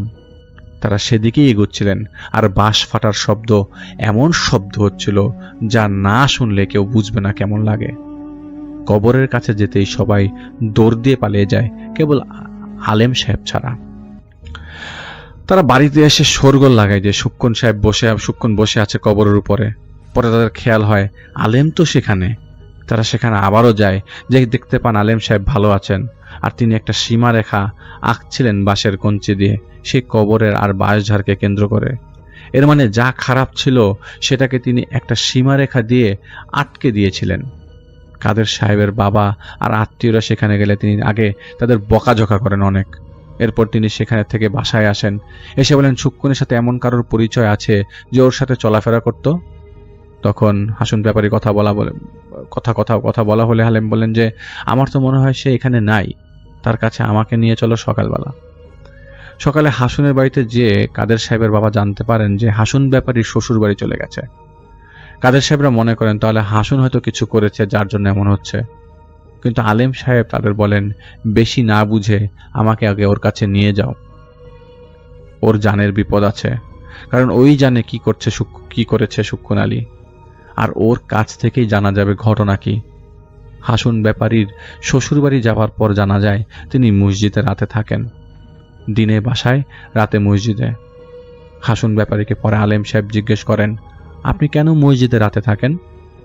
তখন হাসুন ব্যাপারী বলে, আমার সাথে থাকেন রাতে, তাহলে বুঝতে পারবেন। আলেম বলেন, দেখুন হাতে এত সময় নেই, আর আমিও জেনেছি আপনাকে খুঁজছে সেই জিন। আমি বাদ দিয়ে আসছি, যখন বাঁধের দাগ মুছে যাবে ও বের হয়ে যাবে তখন যা করার এখন করতে হবে। আর এত ভনিতা না করে আমাকে বলুন ঘটনাটা কি। মাটি আর টিন দিয়ে তৈরি করা মসজিদ হাসুন আলী রাতে থাকতেন নিজের সেফটির জন্য। উনি কেবল আলেম আর সুক্কুন আলীর বড় ভাই মানে কাদের সাহেবের বাবাকে বলেন, সুক্কুনের জানি কি হয়েছিল, আমরা তো টুকটাক টাকা বেশি পাবো ভেবে লাশ টানার কাজ করতাম মাঝে মাঝে। একদিন দেখলাম কোথা থেকে একটা লাশ নিয়ে আসছে 14-15 বছরের ছেলেটা নাকি গলায় দড়ি দিয়েছিল, থানা থেকে ছেড়ে দিল দুপুরবেলায়। লাশ নিয়ে দিয়ে আসতে হবে 6 মাইল দূরের এক এলাকায়। হাসুন ব্যাপারী বলেছিল আলেমকে লাশ নিতে নিতে সন্ধ্যা হয়ে গেছিল, অন্ধকারও নেমে গেছিল। হাতে টানা বাহনের তারা লাশ নিয়ে যাচ্ছিল, সামনে হাসুন ব্যাপারী, পেছনে সুক্কুন আলী বলে উঠে, এই হাসুন দেখ, লাশ আমার দিকে তাকিয়ে আছে। হাসুন বলে, এত দিকে না খেয়াল করে চলতে থাক। তাও সুক্কুন আলী কথা বলছিল ওনার সাথে যে, দেখ দেখ আমার দিকে তাকিয়ে আছে, মুচকি মুচকি হাসি দিচ্ছে দেখ। হাসুন আর পাত্তা দেননি, কারণ হুট করেই নাকি লাশটা বসে যায়। ওনারা আসলে ভয় পাওয়ার লোক না, কারণ তারা এভাবে লাশ নেবার সময় অনেক কিছুই দেখেছেন। তাই সুক্কুন আলী বলে উঠে, হাসুন থামরে, লাশ বৈশা গেছে, ঠিক কর। হাসুন এসে লাশ শোয়ান। এবার তিনি খেয়াল করেন লাশের মুখে একটা হাসি, ঠোঁটের কোনা পর্যন্ত, কান পর্যন্ত হাসি পৌঁছে গেছে। হাসুন সুক্কুন আলীকে সামনে যেতে বলেন, কারণ হাসুন জানতেন সুক্কুন লাশ কাটার কাজ করেছে, আর লাশ যেহেতু হাসছে মানে সমস্যা তো আছেই। চাই সুক্কুন যাতে বারবার পথে না থামে আর এই ব্যাপারে নিয়ে কথা না বলে, সেজন্য পেছনের দিকে তিনি চলে যান আর সুক্কুনকে সামনে যেতে বলেন। তারা গাড়ি ঠেলে নিচ্ছেন, একটা চরের সামনে দিয়ে তারা যাচ্ছিলেন জিকির করতে করতে। হাসুন ব্যাপারীর চোখ বারবার ওই হাসিতে দিকে যাচ্ছিল দেখে সে তার গামছা দিয়ে লাশের মুখটা ঢেকে দেয়। হালকা শীত ছিল তখন, চরের মাঝে কুয়াশা তেমন ছিল না, কিন্তু একটা কাকতারুয়া ছিল ওই চরের রাস্তা ধরে যাওয়ার সময় সুক্কুন আলী বলে ওঠে, হাসুন ডানে দেখ। উনি তাকিয়ে দেখেন কাকতারুয়া চলছে তাদের সাথে। এটা দেখে হাসুন বলেন, বাদ দে, সোজা তাকা, খেয়াল দিস না, বুঝোস না কিচ্ছু? বলে উত্তর দেন সুক্কুন। কিছু দূর চলার পর একটা জোরালো কান্নার শব্দ পেয়ে আটকে ওঠেন দুইজনই। লাশটাই কাঁদছিল, আর এত জোরে জোরে কাঁদছিল যে খিচুনি দিচ্ছিল, আর সাথে একটা বিকট গোঙানির শব্দ ছিল। লাশটাকে টান দিয়ে নামিয়ে ফেলে অদৃশ্য কিছু। গ্যাঁ গ্যাঁ একটা শব্দ আসছিল অদৃশ্য কোনো কিছুর থেকে। হাসুন বলেন সুক্কুন সহ তিনি লাশ ধরে ফেলেন। দরাজ কণ্ঠে শব্দ করছিল লাশটা। তারা দুজন দোয়া পড়তে থাকেন শব্দ করে, আর সুক্কুন ঠেলা গাড়িটাতে ঠিকা দিয়ে লাঠিটা এলোপাতারি শূন্যে চারপাশে ঘোরাতে থাকেন আর বলতে থাকেন, 5 বছর যাবৎ যাকেই নিয়ে গেছি সেই সহি সালামত নিয়ে গেছি, ওকেও সহি সালামত নিব। যে আসছস সরে যা, নইলে লাঠি পেটা করব। কিছুক্ষণ পর তারা বুঝলেন পরিবেশ শান্ত। তখন তারা লাশ পুনরায় গাড়িতে তুলে এবার দ্রুত চলতে লাগলেন। পথে আর সমস্যা হয়নি। বেশ রাতেই তারা পৌঁছে যান ছেলেটার বাড়িতে। ছেলের বাবা আর কয়েকজন মিলে তখনই লাশ নামিয়ে দ্রুত গোসল দিয়ে দেন, যেন তারা চাইছেন যত তাড়াতাড়ি পারে আপদ দূর হোক। হাসুন ব্যাপারী জানতে চেয়েছিল কিভাবে ছেলেটা মারা গেল। ছেলের বাবা ছেলের মুখের হাসি দেখে বলে, আর কিছু জানতে চেও না। পরে তারা নিজেরাই দাফন দিয়ে রওনা দেন। 2 ঘন্টারও কম সময়ে গোসল জানাজা দাফন হয়ে যায়। হাসুন আর সুক্কুন যখন আসছিলেন তখন তারা আলাপ করছিল ছেলেটা মরল কিভাবে। তারা ধরে নিয়েছিলেন ছেলেটাকে মনে হয় ভূতে মেরেছে, আর রাস্তায় যেহেতু তারা ছেলের মুখে হাসি দেখেছে তাই সে ভূত হয়তো লাশ খেতে আসছিল। ওনাদের জন্য পারেনি। ওনারা এবার পাশাপাশি হাঁটছিলেন, দুজনে এক হাত দিয়ে গাড়ি ধরে এগিয়ে যাচ্ছিলেন। এমন সময় তাদের সামনের দিক থেকে হ্যারিকেন হাতে কেউ দৌড় দিয়ে আসছিল কাঁদতে কাঁদতে। সেই হারিকেন তাদের প্রায় 20 হাত সামনে এসে নিভে যায়। কিন্তু যে কাঁদতে কাঁদতে আসছিল সে তার দৌড় থামায়নি, আর সুক্কুন আর হাসুনের সামনে দিয়ে অদৃশ্যভাবে সেই চিৎকার দেয়া কান্নার শব্দ চলে যায় তাদের পেছনে। এটা দেখে দুইজন এবার জোরে জোরে চলতে শুরু করেন। তাদের বাম আর ডান দিক ছিল গাছগাছালি ঘেরা। সেখানকার গাছের উপর থেকে কখনো হাসি কখনো কান্নার শব্দ আসছিল ভেসে। তারা সেই চরের সামনে মানে খোলা আসমানের সামনে যখন এসে গেছে তখন পেছন থেকে দাবড়াতে দাবড়াতে কিছু আসার শব্দ হচ্ছিল। তারা বুঝে গিয়েছিলেন আলোর মধ্যে না, এবং আলোর মধ্যে না গেলে ক্ষতি হয়ে যাবে, তাই দুজন মিলে দৌড় দেন গাড়ির হাত ধরে। তারা পেছনে তাকিয়ে দেখেন সেই ছেলেটাই মনে হচ্ছে দাঁড়িয়ে আছে, কাফনের কাপড়টা যেন পায়ের সাথে লেগে আছে কোনোভাবে। আর তারা আর সেদিকে না তাকিয়ে চলতে শুরু করে। হাসনকে বলছিল, সুক্কুন আলী শোন, আমি লাশ কাটছিলাম, ছেলেটার শরীরের ভেতরে মানুষের কামড়ের দাগ পাইছে, যেন কেউ পেটের ভেতরে সব জায়গায় কামড়াইছে, ভেতরে সব কিছু ছিঁড়া ছিল, আমি যা পারছি জোড়া লাগাইছি। হাসন তা বলে, থাম, আর বলিস না, তাড়াতাড়ি চল। বলে তারা চলতে লাগে। রাস্তায় আর ঝামেলা হয়নি সেদিন, কিন্তু তারা ভুলেও জাননি কি হয়েছিল। এরপর মাঝে আর কিছু হয়নি, তাই তারা দুইজনই চিন্তামুক্ত ছিলেন। একদিন সুক্কুন আলীকে দেখে বিমর্ষ দেখে হাসন জিজ্ঞেস করেন, কি হয়েছে বলতো। তখন পেটে একটা দাগ দেখিয়ে সুক্কুন তাকে বলেছিলেন অমুক এলাকায় গিয়েছিলেন তার এক ব্যক্তিগত কাজে। রাত তখন কয়টা তার হিসাব নেই। তিনি হেঁটে আসছেন নদী পার হয়ে, তো বিশাল বড় চর, তো দূরত্ব বরাবর বেশ কয়েকটা ফ্যামিলি বাড়ি বেঁধেছিল চরের রাস্তার পাশেই। হঠাৎ হাওয়া বইতে শুরু করে, যা ছিল তুফানের আলামত। সামনে একটা বাড়ি ছিল, তো সেখানে তিনি কিছুক্ষণ দাঁড়িয়ে দেখেন যে এখানে আসলে থাকলে লাভ হবে না, আর বাড়ির লোকেরা তার পরিচিত না। সামনের চর পার হলে তার পরিচিত একটা বাড়ি আছে, সেটুকু যেতে পারলেই হলো, ঝড় নামলেও সমস্যা হবে না, তিনি রাত কাটাতে পারবেন। তাই তিনি হাঁটছিলেন, কিন্তু বাতাসের সাথে এবার প্রচণ্ড বজ্রপাত। তিনি কপালে হাত এমনভাবে রেখেছেন যাতে অনন্ত সামনের দিকটা যেন দেখতে পারেন, কারণ বাতাসের কারণে চোখ খোলা রেখে তাকানো যাচ্ছিল না। তিনি হেঁটে যাওয়ার সময় বাম দিকের নিচু জমি থেকে সুক্কুন বলে কেউ তাকে ডাক দেয়। তিনি তাকিয়ে দেখেন কেউ দাঁড়িয়ে আছে। তিনি পরিচয় জানতে চাইবেন, ঠিক তখনই বিদ্যুৎ চমকে ওঠে, আর ততটুকুই তিনি দেখতে পান সেই ছেলেটাই দাঁড়িয়ে আছে, কাফনের কাপড় পায়ে জড়ানো, পেটে গর্ত, তা থেকে কালো কি যেন পড়ছে, মুখে সেই হাসি আর হাতে রামদা।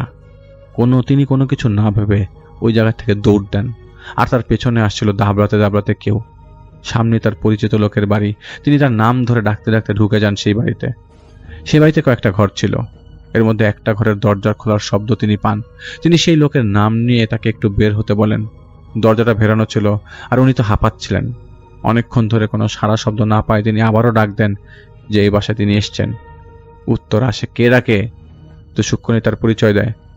ভেতর থেকে একটা কড়া উত্তর আসে, দাঁড়া, আসতাছি। দরজা খুলে বেরিয়ে এসে সেই ছেলেটা, যার হাতে রামদা আর সেই বিশ্রী হাসি। উনি কিছু বোঝা ওঠার আগেই ওনার পেটে কিছু একটা ঢুকিয়ে দেয় বলে মনে হলো ওনার, আর তার দুই কান চেপে কি যেন বিড়বিড় করলো। এরপর সেখান থেকে দৌড়ে পালিয়ে আসেন তিনি। কিভাবে যেন নিজের বাসায় পৌঁছান, আর বাসায় যেয়ে দেখতে পান পেটে এমন দাগ। তো হাসন আলী বলেন, এরপর থেকে তো দেখলাম ওর আচরণই বদলে গেছে, খালি হাসে আর কিভাবে যেন তাকিয়ে থাকে, পাগলামি বাড়তে থাকে ওর। বউও চলে গেল, এরপর তো মরেই গেল। আমি লাশ নিয়ে যাওয়ার সময় দেখলাম ওইভাবেই হাসি দিয়ে রাখছে। বড় অফিসাররা বুঝে গিয়েছিল সমস্যা কি। আমি লাশ আনার সময় পেছন থেকে বারবার ডাকছিল, আমাকে বারবার সুক্কুন ডাকছিল, আমাকে এটাও বলছে আমাকে নাকি খাবে। আমি বাসা থেকে চলে সেখানে আসলাম। সন্ধ্যার পরে আমি দেখি সুক্কুন মুখে ছুরি কামড় দিয়ে ধরে আমার দিকে তাকিয়ে দুই হাত দিয়ে ইশারা করছে, কাছে আয়, কাছে আয়। সেজন্য আমি মসজিদে থাকি। কাল রাতেও দেখলাম উকি ঝুঁকি দিয়ে আমাকে দেখছে মসজিদের সামনের রাস্তা থেকে। তো হাসন ব্যাপারীর কথা শুনে আসলে বুঝতেও পারেননি আলেম কোথা থেকে সমস্যার উৎপত্তি। পরে যেই ছেলের লাশ তারা নিয়ে গেছিল তার বাবার সাথে কথা বলতে যে দেখে ওই পরিবার সব বেচে কিনে এলাকা ছেড়ে চলে গেছে ওই পরিবারটা। আমি জিজ্ঞেস করলাম, পরে কি হলো? তো কাদের সাহেব আমাকে বলেন, পরে ওই হুজুর মানে আলেম একটানা 40 দিন খতম পড়ে, আর আরো অনেক কিছু করে ওই সমস্যাটাকে আটকে দিয়েছিল। কাদের সাহেব আমাকে বলেন, এখন ওই সমস্যাই আমাদের সাথে হচ্ছে। যখন সুক্কুন আলী মারা যান তখন কাদের সাহেব এই এলাকায় ছিলেন না, বোর্ডিংয়ে পড়াশোনা করছিলেন, আর এই সব কিছু শুনেছিলেন পরে। তো বছরখানেক আগে সম্পদ ভাগ হয় তাদের। ওই সুক্কুন আলীর সেই ভিটাটাও তার ভাগে পড়ে। গ্রামে তারা গিয়েছিলেন বাড়িঘর ভালো করে মেরামত করতে, আর কাদের সাহেব বাকি সবার কথা মেনে সুক্কুন আলীর ঘরকে সব কিছু থেকে আলাদা রাখেন। এবার ঘরের দিক পরিবর্তন করা হয়। সেই হিসেবে এখন সুক্কুন আলীর ঘর পেছনের দিকে হয়ে গেল, আগে যা ছিল সামনে। সুক্কুন আলীর ঘর না ভাঙার কারণ ওই আলেম বলেছেন ওই ঘরে যাতে কেউ হাত না দেয়। তো জীর্ণশীর্ণ ঘরটা ভেঙে ক্ষয় হচ্ছে। কাদের সাহেবের বড় ছেলের বয়স হচ্ছে 13 বছর। তো একদিন সন্ধ্যায় সবাই ঘরে থাকলেও ছেলেরা ছিল না সেখানে। ঢাকার ছেলে উঠানের বাইরেও যেত না। সেই ছেলেকে খুঁজে পাওয়া যাচ্ছিল না। কে যেন খুঁজতে খুঁজতে ঘরের পেছনের দিকে চিৎকার দিয়ে ডাকতে থাকে সবাইকে। দৌড় দেয়, সেখানে যে কাদের সাহেব তার ছেলেকে পায়। ভালোই ছিল ছেলে, কিন্তু তার মুখে একটা হাসি, সেই হাসি যা সুক্ষুনালির মুখে ছিল। ছেলেকে নিয়ে যাওয়া হয় হুজুরের কাছে, পরা পানি দিয়ে গোসল করানো হয়, আর অনেক ঝাড়া হয় ছেলেটাকে। এরপর ওর মুখ থেকে হাসিটা সরে যায়। সেই রাতেই তারা ঢাকা চলে আসেন বাড়তি ঝামেলা এড়ানোর জন্য। কিন্তু কিছু সময় এমন কিছু পিছু নেয় যা সহজে তাড়ানো যায় না। ঢাকায় আসার কিছুদিনের ভেতর তার ছেলে পাল্টে যায়। সারাদিন হিজিবিজি বিড়বিড় করত, দাঁত দিয়ে দাঁতে শব্দ করত, বিশ্রীভাবে হাসি দিত। একদিন রাতে কাদের সাহেবের ঘুম ভেঙে যায়। তিনি উঠে দেখতে পান, পানি উঠে খেতে হবে এমন সময় দেখতে পান দুটা কালো পা সরে গেল তার রুমের দরজার সামনে থেকে। তিনি বের হয়ে দেখতে গেলেন, আর তা দেখলেন যা দেখার মানসিকতা হয়তো কারোর থাকে না।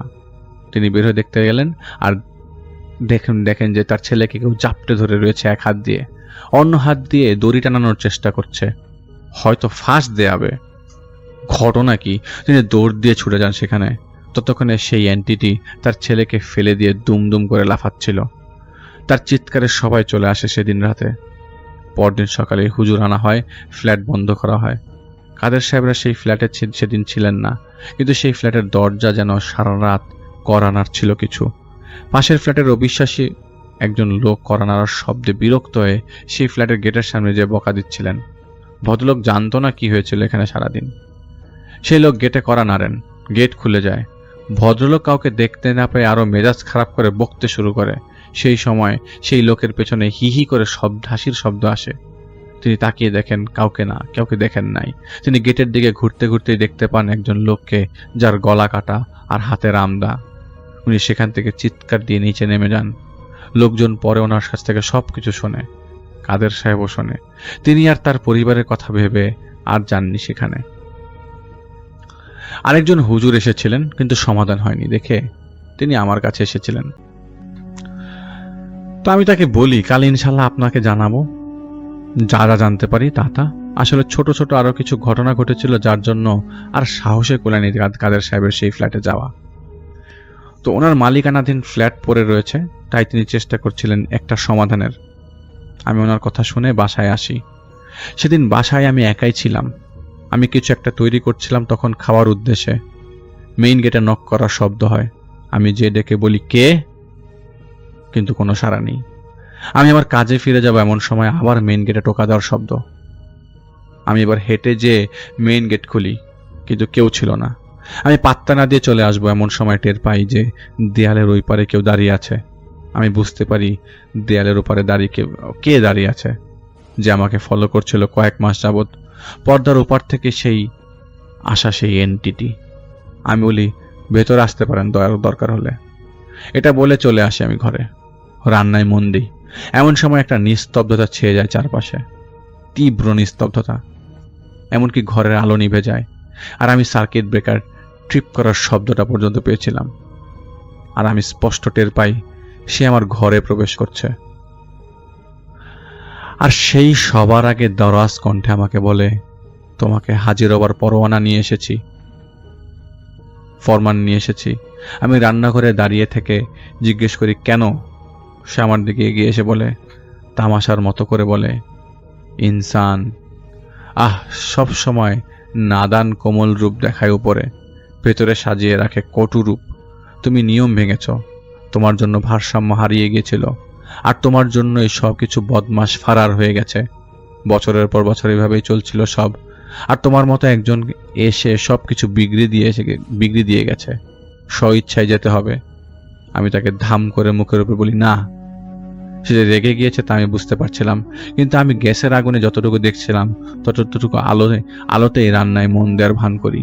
আর সে উত্তর দেয়, তুমি একটা বেয়াদব, এটা কি জানো? আমি তাকে বলি, যার সাথে কেউ কোনোদিন কথা বলেনি তার সাথে কথা বলতে এসে শুরুতেই হুমকি দিলে সে তো ভদ্রতা দেখাবে না, তাই না? আমি উত্তর দেওয়ার পর সে আরো রেগে যায়, একটা চেয়ারে সে ধাক্কা দেয়। আমি তা শুনে তাকে সাবধান করে বলি, আমি অনুমতি দিয়েছি আমার ঘরে মেহমান হিসেবে এসে অবচেতন দেখানোর জন্য না। আমি কোথাও যাব না। এটা ঠিক নিজের উপর কাবু রাখতে পারিনি, তাই ভুল করেছি। মাঝির কোনো দোষ নেই, উনি শুধু আমাকে দেখে রেখেছিলেন। কিন্তু আবারও বলি, আমি যাব না কোথাও। তখন সে বলে, ওপারের বান্দারা খুশি হবে না এটা শুনে যে একটা ইনসান ঘাড় বাঁকা করে তাদের ফরমানকে ঠুকরে দিচ্ছে। আমি ক্যাজুয়ালি গাধার মতো বলে বসি, আমার কোনো কিছুতেই ফারাক পড়ে না। এটা শুনে সে আমাকে বলে, এপারে সে জবাবদিহি করতে হবে। মাঝি জবাবদিহির আওতায় পড়ে না, কিন্তু মাঝির সাওয়ারি সকল নিয়মের আওতায় পড়ে। ভালোই ভালোই হাজির হয়ে যাও, নাহলে টেনে হিচড়ে ঘাড় ভেঙ্গে ধরে নিয়ে যাব। এটা শুনে আমি চেঁচিয়ে উঠি আর তাকে বলি, ভার মে যা তু, আর ভার মে যায় তেরি সাবকে সাব, বের এখান থেকে, আমি কিন্তু বোতলে ভরতে জানি। তখন সে আমার সামনে আসে, যেন সে ঝুঁকে আছে আমার দিকে, আর তার চেহারাটা দেখা যায়, যার চেহারাটা সে আমাকে দেখায় যা আমি গ্যাসের আগুনে দেখি। সে আমাকে কিছুই না বলে গায়েব হয়ে যায়। তখনও বুঝিনি আরেক ঝামেলায় জড়াতে যাচ্ছিলাম। তখন রাতে আমির সাহেবকে ইচ্ছা করে বলিনি কি হয়েছিল, শুধু কাশেম সাহেবের কথা বলি। আমির সাহেব আমাকে জানান, দেখো কিছু তো জানতে পারছি না। ওই কাদের সাহেবের কথা বলি, যে কিছু তো জানতে পারছি না, কাল ওই ফ্ল্যাটে যাও তো কাল তুমি, আমরা আর একটু খোঁজ নিয়ে আসি। আমরা একটু দেরি করব, যাতে যে আছে সে যাতে টের না পায়, সে যাতে শুধু তোমাকেই মনে করবে, শত্রু আর কাউকে না। আমরা দেখি আর কিছু জানতে পারি কিনা। এই কথা বলে তিনি চলে যান। ওনার কথা মতো আমি চাবি নেই আর সেই ফ্ল্যাটে যাই। চাবি দিয়ে লক খুলতে যাব এমন সময় নক করার শব্দ আসে গেটের ভেতর থেকে। আমি কোনো কিছু না ভেবে গেট খুলি আর তালাটা গেটের ছিটকিনির সাথে লাগিয়ে দিই, যা আমি সব সময় করি। আমি কিছু সময় নিয়ে চারপাশে তাকাই আর বাম দিকের একটা রুমের ভেতর কেউ আছে তা বুঝতে পারি। আমি ঘরে ঢুকি। আমার কাছে কেমন আজব লাগছিল চারপাশ, আয়রনের গন্ধ পাচ্ছিলাম। আমি সেই রুমটা থেকে কান্নার শব্দ আসছিল, ফুপিয়ে ফুপিয়ে। ডাইনিংটা নড়ে চড়ে ওঠে, অথচ কেউ ছিল না। মাথার উপরের ফ্যানটা ঝাঁকি দিয়ে উঠে, যেন হাত দিয়ে কেউ ফ্যানটা নাড়ালো। আমি পাশে বাথরুম থেকে শব্দ শুনতে পাই, টপ টপ করে পানি পড়ার, যার শব্দ বাড়ছিল ধীরে ধীরে। আমি সেদিকে যাব, তখন এক পলকের জন্য মনে হলো হামাগুড়ি দিয়ে কেউ ডাইনিংয়ের নিচ দিয়ে ওই রুমে চলে গেল, যে রুমটা দেখে আমার মনে হয়েছিল কেউ ওই রুমে আছে। আমি বাথরুমের দরজা খুলবো এমন সময় কল থেকে জোরে পানি পড়ার শব্দ শুরু হতে লাগে, আর চাপাতির ধার দেওয়ার শব্দ আসে সেখান থেকে। আমার ভালো লাগছিল না, মনে হচ্ছিল আশেপাশে বাজে কিছু একটা আছে, যেটার জানোয়ার স্বভাবের। আমি বাথরুমের দরজা খুলতে যাব, তখনই সজোরে একটা শব্দ হয়, যার জন্য আমি আটকে উঠি আর তাড়াতাড়ি রিংটা হাতে পরে ফেলি। কিন্তু আটকে ওঠার কারণে বুক ধরপড় করছিল। তখনই ধাম ধাম করে ওই রুমটার গেটে বাড়ির শব্দ আসছিল। আমি শুনছিলাম কাদের সাহেবের কণ্ঠ, আমি শুনছিলাম ভাই আমাকে বাঁচান, ভাই আমাকে বাঁচান। আর কুকুর কামড়ে ধরলে যেভাবে শব্দ করে, এরকম টাইপের শব্দ আসছিল। আমি জানি এখানে কাদের সাহেব নেই। গেটের সামনে যে দাঁড়াই, মনে হচ্ছিল গেটটা খুলি। আমার চোখের চারপাশে কালো হয়ে আসছিল সবকিছু। আর তখনই আবারও ধাম ধাম করে গেটে শব্দ হয়। দরজায় কারা নাড়ছিল আর বলছিল, আমাকে বাঁচান, আমাকে মেরে ফেললো। দরজাটা খোলার সাহস হচ্ছে না, কিন্তু অনবরত বাড়ি মারছিল আর বলছিল, আমাকে বাঁচান, মেরে ফেললো, আমাকে মেরে ফেললো। ঠিক তখন আমার শরীরে কাটা দেয় আর পেছন থেকে কিছু একটা ঝুলে পড়ার শব্দ হয়। আমি জানি কি ঝুলে আছে। আমি ঘুরে তাকাই, কিন্তু উপরের দিকে না, নিচের দিকে তাকাই। আমি ঝুলে থাকা শরীরের কোমরের নিচের অংশ কেবলই দেখছিলাম। কালো কুচকুচে দুটা পা কাঁপছে তখনও, যেন মাত্রই ফাঁস নিয়েছে। ততক্ষণে আমির সাহেব সেখানে চলে এসছেন, আর আমি চাবুক হাওয়া বাড়ি মারলে যেমন শব্দ হয় তেমন শব্দ পাই। আমির সাহেব আমাকে বলেন, বেরিয়ে আসো, এখানে তোমার করার মতো কোনো কাজ নেই। আমি বেরিয়ে আসি বাইরে, আর বাইরে বেরিয়ে দেখতে পাই তাকে, যে ওপারের ফরমান নিয়ে এসেছিল আমার কাছে, দূরে দাঁড়িয়ে আছে। আমির সাহেব নিচে আসেন, এসে আমার কথা বলার আগেই তার দিকে ওনার চোখ যায়, আর উনি আমাকে বলেন, বেয়াদবি করনি তো? আমি বলি না, একদম না। ও নিজেই আগে হুমকি দিয়েছে, তাই আমিও কয়েকটা কথা শুনিয়ে দিয়েছি। আমার দিকে তাকে আমির সাহেব আশাহত হন, কারণ উনি চাননি ব্যাপারটা আরো বিগড়ে যাক, যা পরে বিগড়ে গিয়েছিল। আমি ওনাকে জিজ্ঞেস করি আমাকে কি বলবেন সমস্যার ব্যাপারে। আমির সাহেব আমাকে বলেন, এটা তো তোমার কাজ না, আমাদের করতে হবে বাকি কাজ। আসলে একটা ছেলেকে এই জানোয়ার বশ করে রেখেছিল, এরপর সে এই পরিবারের পেছনে লেগেছে। ওদের কাজ শিকারকে একা করে দিয়ে তাকে নিঃশেষ করে তারপর তাকে মেরে ফেলা। সময় লাগবে, কিন্তু ইনশাল্লাহ বিদায় হয়ে যাবে সবকিছু। পরে প্রায় 1.5 মাস সময় লাগে ওই ফ্ল্যাটে ওই জানোয়ারের কবল থেকে মুক্ত হতে। ওই জানোয়ারটাকে আমি যতদূর জানি আমির সাহেবরা কোথাও আটকে রেখেছেন। মূলত ছুক্কুন আলী যেই ছেলের লাশ নিয়ে বহন করে সেই ছেলের উপরে এই জানোয়ারের স্বভাবের জিনের ছায়া ছিল। সেখান থেকে ছুক্কুন আলীর উপরে এসে আর তাকে এসে মেরে ফেলে। আলেমোটা আটক করেছিল যে কোনোভাবেই, যা পরে কোনোভাবে ছুটে গিয়েছিল। এরপর কাদের সাহেবের ছেলের উপর সুযোগ মতো পেয়ে তারা তার উপরে নিজের কালো ছায়া ফেলে দেয়। 1.5 মাস সময় লাগে সমাধান করতে। কাদের সাহেবের ছেলের উপর থেকে ছায়া সরাতে আরো 2 মাস সময় লেগে যায়। আসলে কাজ করার পর আমি কারোর সাথে যোগাযোগ রাখি না, তাই এখন তারা কেমন আছে তা আমার জানা নাই। আপনারা সবাই ভালো থাকবেন, আল্লাহ আপনাদের হেফাজত রাখবেন। সত্য সবসময় উপরে রইবে সব কিছুর। নিজের উপর জুলুম করবেন না, অন্যের উপরও জুলুম করবেন না। দান সাদকা করবেন, বিপদ আপদে সবসময় আল্লাহর কাছে সাহায্য চাইবেন। আল্লাহ অবশ্যই অবগত, আর তিনি ক্ষমাশীল। ধন্যবাদ। আসসালামু আলাইকুম প্রিয় লিসেনার। রাসেল ভাইয়া, আশা করি আপনি ভালো আছেন, আপনার অডিয়েন্সগুলো অনেক ভালো আছে। আজকে এখন যে ঘটনাটি বলবো, এটা একটা কবর থেকে একটা লাশের কিছু পার্টস কেটে নিয়ে আসার সময় একটা ভয়ানক ঘটনা ঘটে যায় এক কবিরাজের বা তান্ত্রিকের। যাই হোক, আমি সরাসরি এই ঘটনায় চলে যাচ্ছি, সরাসরি যেভাবে লিখেছে। কবরের ভিতর থেকে একটা হাত বের হয়ে এলো। করিম দেখলো এই হাতটা তার নয়, এই হাতটা লাশের হাত, ডান হাত, এবং ঠান্ডা, নীলচে, এবং যে হাতটা, ওই হাতটার আঙ্গুলের ডগায় মাটি জমে আছে। সেই হাত তার গোড়ালি চেপে ধরেছে পায়ের, এমনভাবে ধরেছে যেন ওই হাতটা ছাড়বেই না কোনোভাবে। করিম চিৎকার করতে চাইল, গলা দিয়ে শব্দ বের হলো না। থলের ভিতর থেকে, মানে এই ব্যাগের ভিতর থেকে যখন একটা শব্দ এলো, ঘোষটান্ডির শব্দ, যেন কাটা হাতটা, যে হাতটা সে কবর থেকে তুলে এনেছিল করিম, সেই হাত একা একাই নড়ছে, নিজেই হাঁটার চেষ্টা করছে।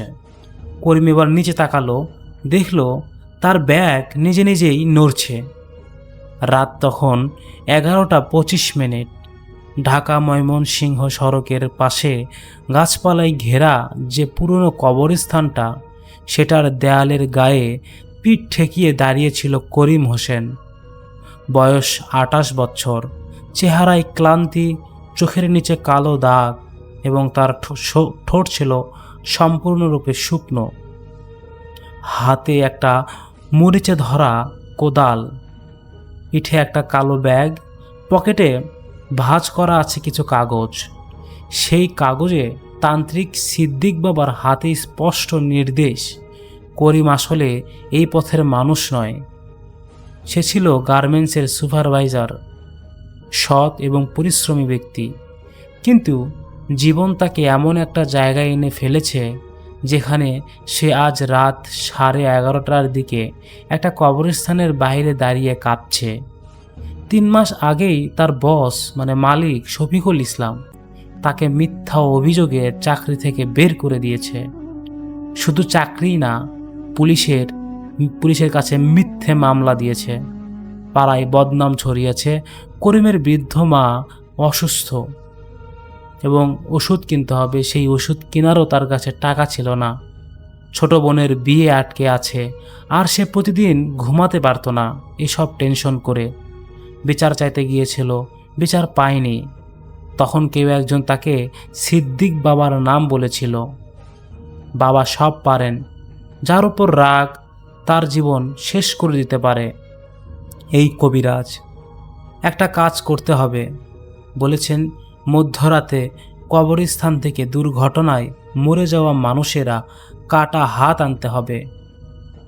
করিম প্রচণ্ড এই বিষয়ে ভয় পায়। প্রথমে সে রাজি হয়নি, কিন্তু প্রতিদিন যখন মায়ের কষ্ট দেখত, বোনের কান্না দেখত, আর শফিকুলের বাড়িতে আলো জ্বলতে দেখত, তখন সে কষ্টে তার মন ভেঙে যেত, সে কান্নাকাটিও করত।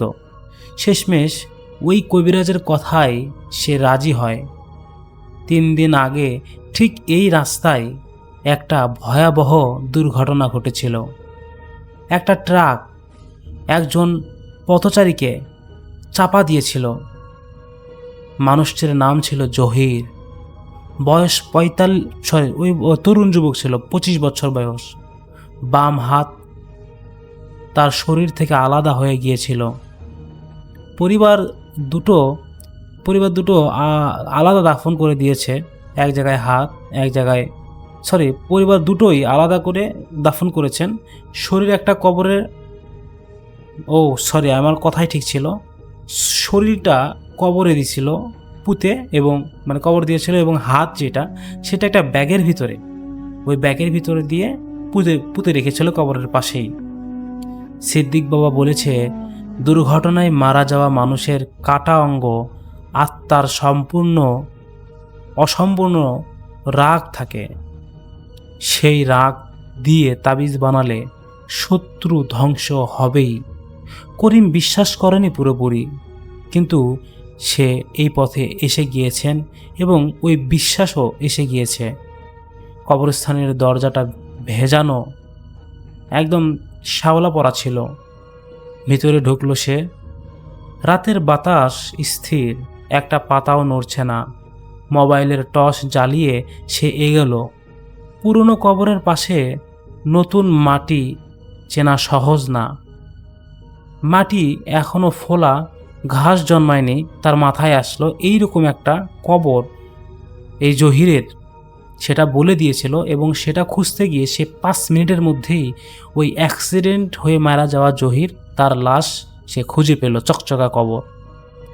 পাশে একটা ছোট্ট মাটির উঁচু জায়গা ছিল, সেটাই ছিল হাতের কবর। করিম কোদাল দিয়ে খোঁড়া শুরু করলেন। মাটি নরম, তাই বেশি কষ্ট হলো না।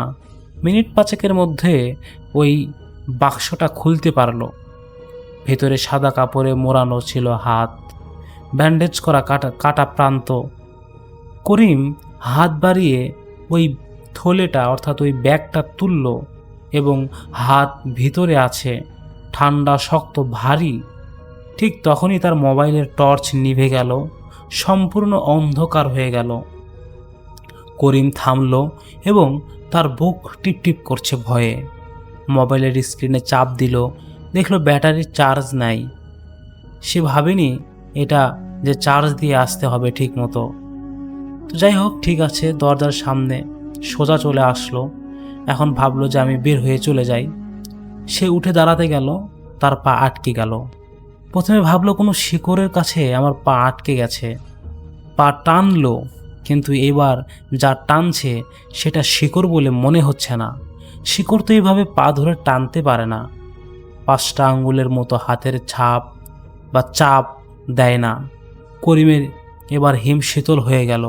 নিচে তাকালো, এবং নিচে তাকানোর পর দেখলো অন্ধকারে কিছুই দেখা যাচ্ছে না, কিন্তু বোঝাও যাচ্ছে না। অনুভব করলো কবরের মাটি থেকে একটা হাত উঠে এসেছে। জহির, ওই জহিরের ডান হাত, মারা যাওয়া জহিরের ডান হাত, যে হাতে কোনো আঘাত ছিল না। সেই হাত, ওই হাতের আঙ্গুলগুলো আরও শক্ত হলো। তখন থলের ভিতর থেকে একটা শব্দ হলো, ঘোষ টানের শব্দ। করিম কান পেতে শুনতে চাইল। হ্যাঁ, এটা তো ওই থলেটার ভিতর থেকেই নড়ছে। কাটা হাতটা ভিতরে নড়াচড়া করছে। করিম তখন সব শক্তি দিয়ে পা টানলো। গোড়ালির চামড়া ছিলে গেল, কিন্তু পা বের হয়েছে। জুতো রয়ে গেল মাটিতে। সে দৌড় দিল, কিন্তু অন্ধকারে দিক হারিয়ে ফেলল সে। একটা কবরের পাথরের সাথে ধাক্কা খেয়ে সে পড়ে গেল। হাঁটু কেটে গেল। উঠে আবার দাঁড়ালো। এবার একটা গাছে মাথা ঠেকল। আস্তে আস্তে পিছনে শব্দ হচ্ছে, মাটি সরার শব্দ, যেন কিছু একটা মাটি ঠেলে উঠে আসতেছে। করিম কাঁদতে কাঁদতে দৌড়াচ্ছে। হাতের থলেটা যে কোথায় পড়ে গেছে তার খেয়ালই নেই। সামনে আলোর রেখা দেখলো।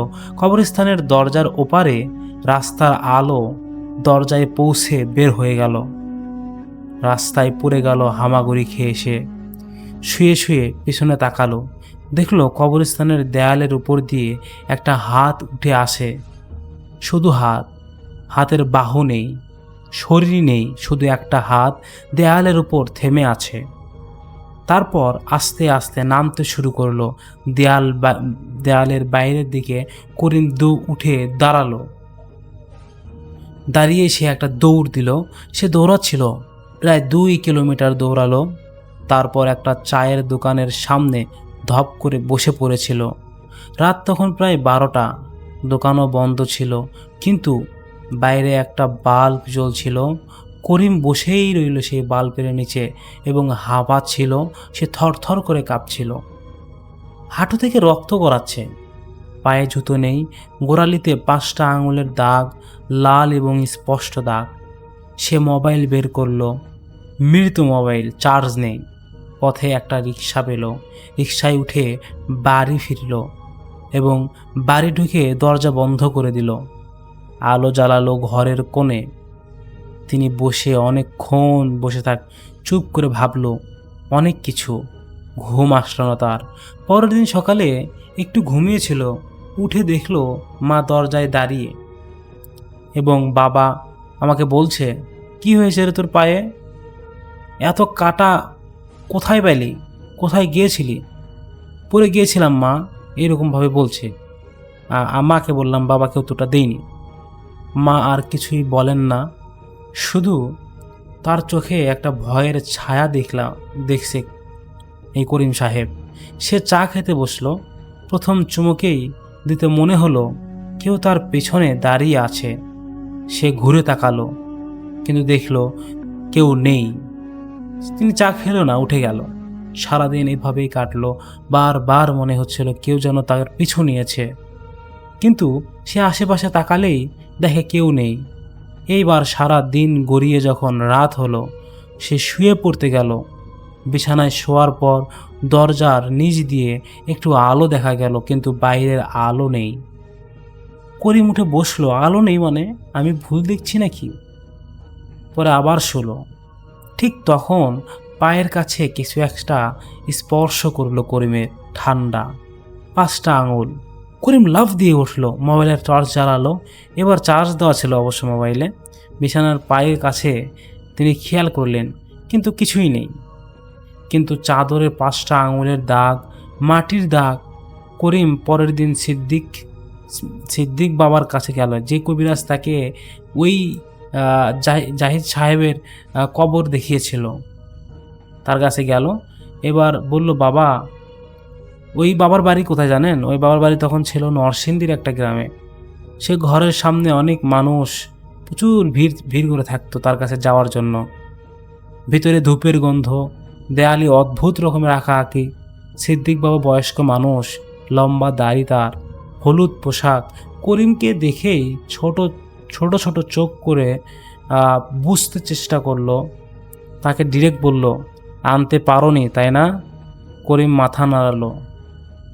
আমাকে জিজ্ঞেস করলো ওই তান্ত্রিক, কি হয়েছিল বলো তো, ওখানে সমস্যা কি হয়েছিল? তখন করিম সব কিছু বলল, হাতের কথা, গোড়ালি চেপে ধরার কথা, বাড়িতে যা হচ্ছে সব কিছুই। বাবা তখন কিছুক্ষণ চুপ রইল, তারপরে বলল, তুমি ভুল করেছ। করিম তো অবাক হয়ে গেল, বলল, কি কি কি ভুল করেছি আমি? বলেছে, কবর খোঁড়ার আগে 3টা কাজ করতে হয়, আমি কাগজে লিখে দিয়েছিলাম। করিম পকেট থেকে কাগজটা বের করলো, খুললো এবং পড়ল।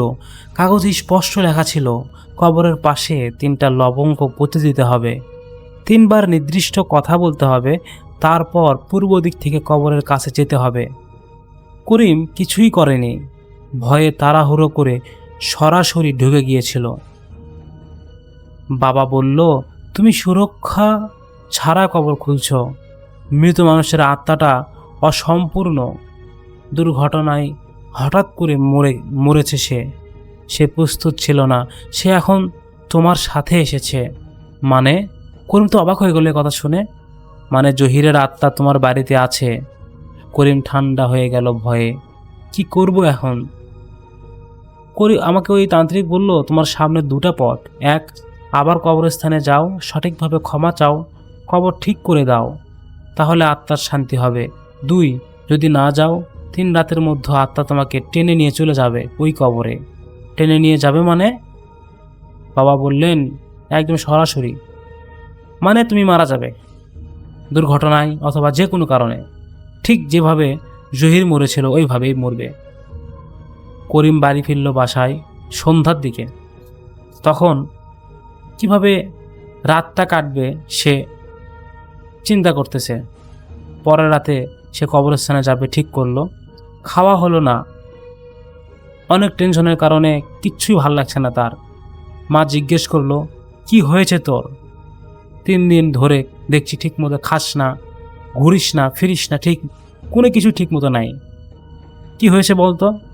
তখন করিম সাহেব বললেন, কিছু না মা, আমার কিছু ভালো লাগছে না, তুমি যাও তো এখান থেকে। মা কাছে এসে মাথায় হাত রাখলো, বলেন, বাবা কোনো ঝামেলায় জড়িয়েছিস? করিম কিছু বলতে পারল না।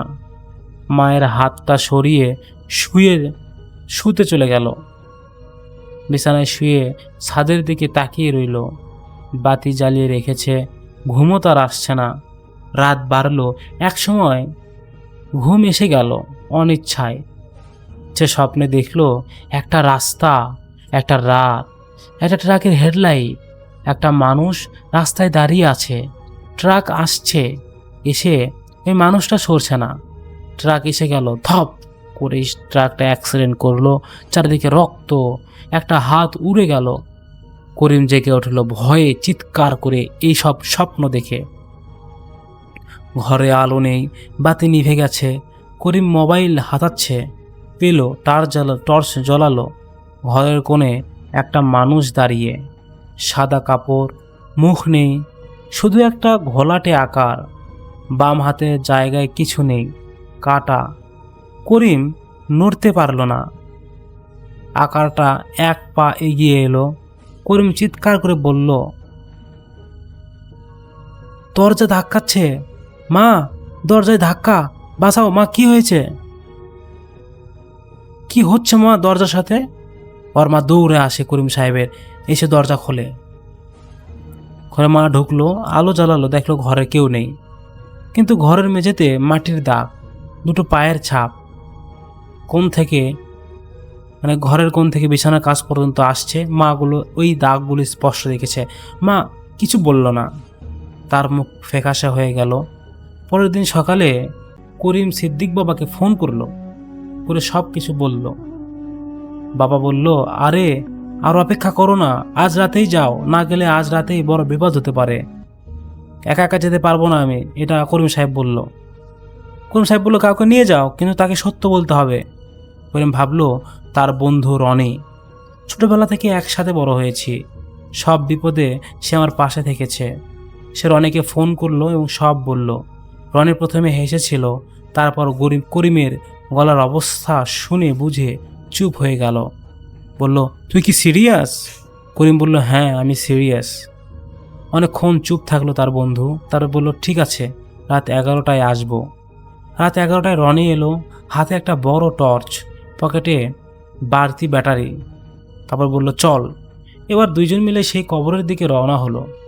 কবরস্থানের সামনে পৌঁছালো 11:30টায়। রনি ভিতরে ঢুকতে একটু থামলো, ভেতরে যেতে হবে। সে বলল, হ্যাঁ।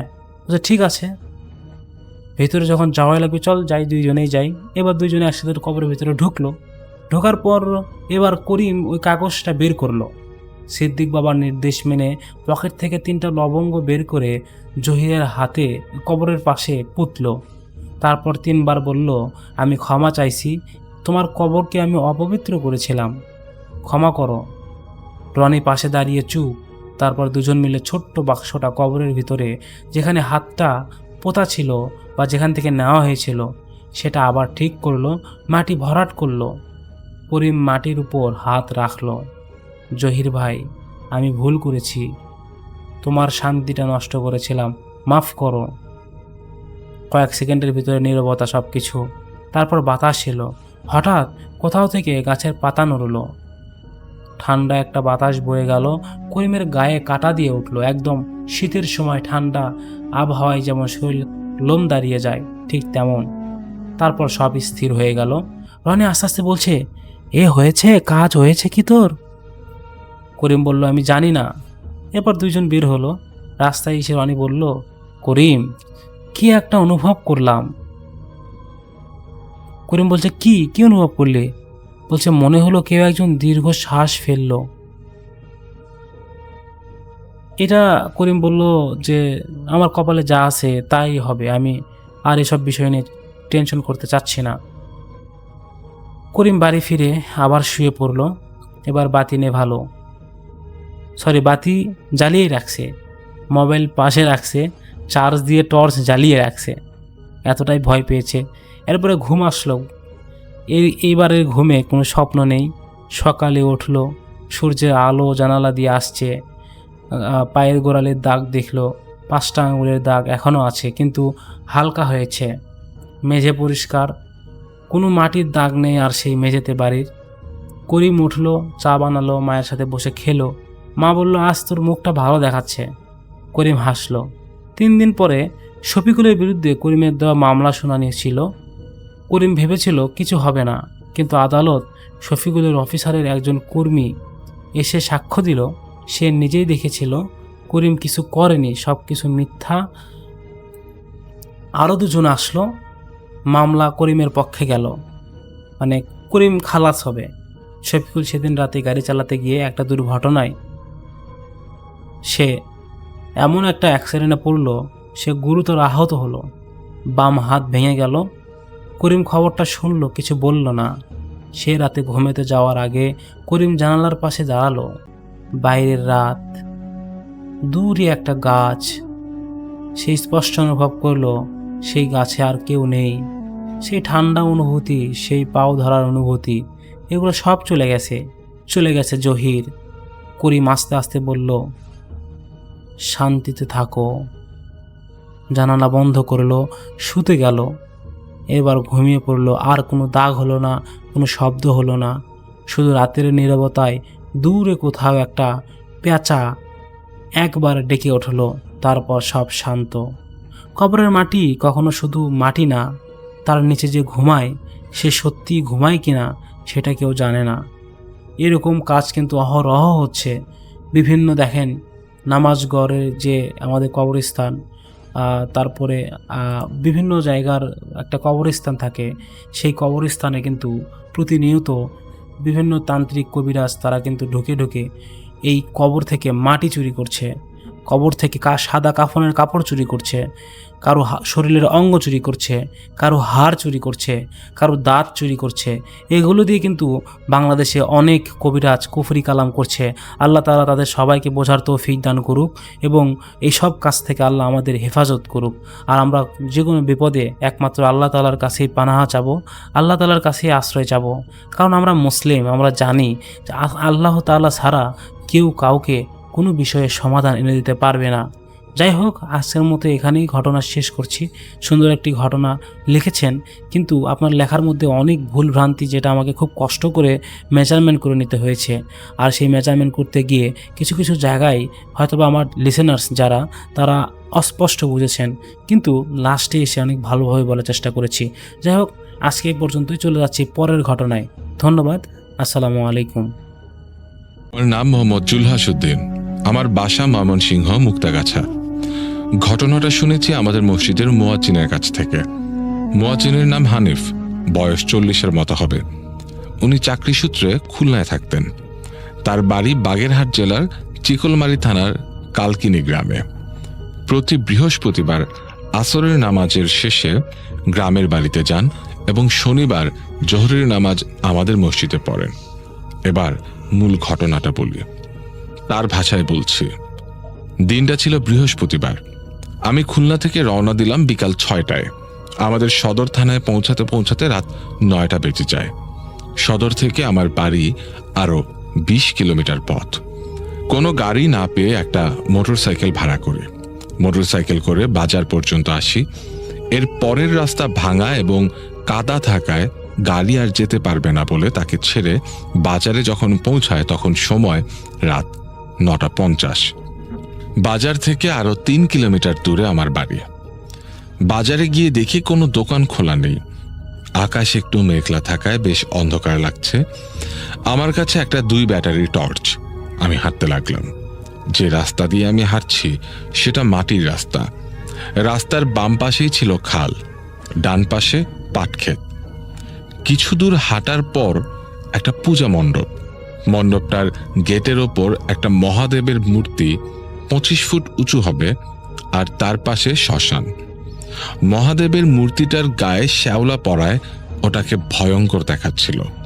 শ্মশানটার দিকে যখন তাকালাম মনে হলো কেউ যেন ওখান থেকে দৌড়ে আসবে আমাকে ধরতে। কিছুই দেখছিলাম না, কিন্তু মনে হচ্ছে কেউ বুঝে আমাকে দেখছে, আমাকে অনুসরণ করছে। আমার পেছনে বুঝি কেউ আছে। দোয়া পড়তে থাকি মনে মনে। প্রথমে কিছু মনে থাকলেও পরেরগুলো ভুল হতে থাকে। কিছু দূর যাওয়ার পর পাশের খালে একটা নৌকা দেখে একটু সাহস পাই। নৌকায় লাইট মারি, কিন্তু কোনো সাড়া শব্দ নেই। আমি জিজ্ঞাসা করি কেউ কি আছে, তবুও কোনো সাড়া না পেয়ে আমি নৌকার কাছে যাই। নৌকার পাটাতনের ভেতরে লাইট মারি। ভেতরে যাকে দেখলাম তাকে আমি চিনি, নাম গফুর। গফুরকে বললাম, কিরে তুই এত রাতে এখানে কি করিস? গফুর বলল, আমি না থাকলে আপনার এত রাতে পার করতো কেডা? এত রাতে কথাটা শুনে আমি ঘড়িতে সময় দেখি 1:55। আমি যেন আকাশ থেকে পড়লাম। এত সময় তো হতে পারে না।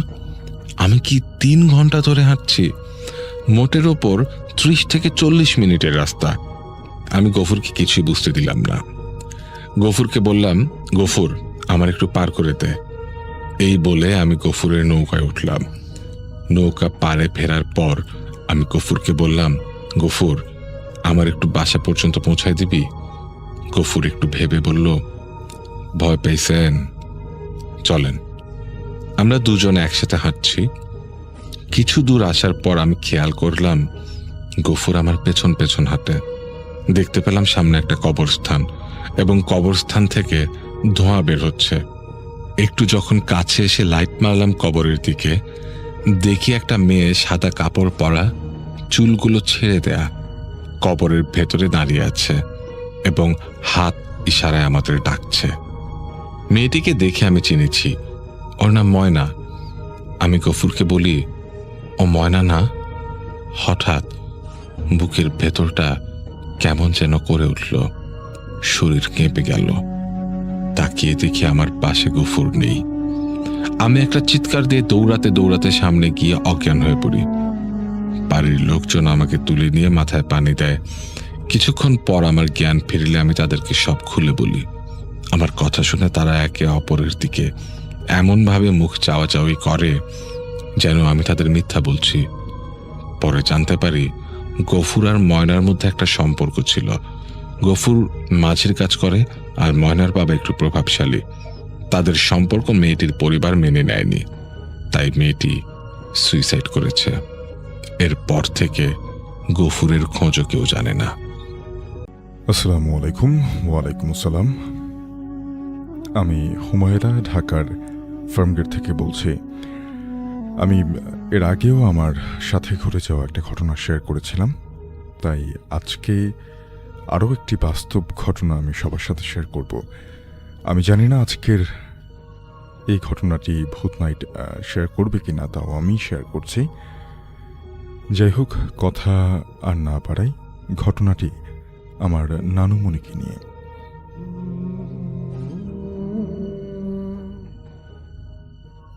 সালের কিছু পরে আমার নানুমণি মারা যান। নানু যেদিন মারা যান সেদিনের ঘটনা। আমার নানু সকাল 12টায় শেষ নিঃশ্বাস ত্যাগ করেন। তারপর একে একে সব আত্মীয় স্বজনদের খবর দেয়া হয়। খবর শুনে সবাই আসতে শুরু করে। আমার নানু থাকতো 6 তলার, সাথে থাকতো আমার ছোট মামা এবং মামি, আর 3 বছরের ছোট মামাতো ভাই। আর সেই বাসায় 3 তলায় আমার খালামণি থাকতো। আমরা অনেকগুলো কাজিন, আমার নানুর 5 মেয়ে, 2 ছেলে, অর্থাৎ মোট 7 জন, আর বাকি অন্যান্য আত্মীয় স্বজন তো আছেই। কিন্তু এত মানুষ থাকতেও একটা মানুষও 6 তলায় থাকবে না, কারণ সবাই মনে করে ওখানে থাকতে পারবে না। যেখানে দম গিয়েছে মনে হয়ে যায় স্মৃতিগুলো চোখে ভাসে। আর আমার নানুর রুমের পাশেই বাগানের ছাদ, সেখানেই নানুকে গোসল করানো হয়। তারপর তো সব কাজ শেষ হলে নানুকে সবাই কবরে রেখে আসলো। আর সেদিন সবারই মন খারাপ, কান্নাকাটি করেছে, কিন্তু সবাই 3 তলাতেই, কেউ আর 6 তলায় যায়নি। আমার মামাও সেদিন 6 তলায় থাকতে ভয় পাচ্ছিল। আর আমরা মুসলমানরা অনেকেই ভাবি যে একজন মৃত মানুষের আত্মা মারা যাওয়ার 40 দিন ঘরে আসা যাওয়া করে। হয়তো এটা আমাদের ভুল ধারণা, আবার সত্যিও হতে পারে। তাই আমার খালামণি 2 জন মহিলা ঠিক করলো যে রাতে ওনারা 6 তলায় থাকবে,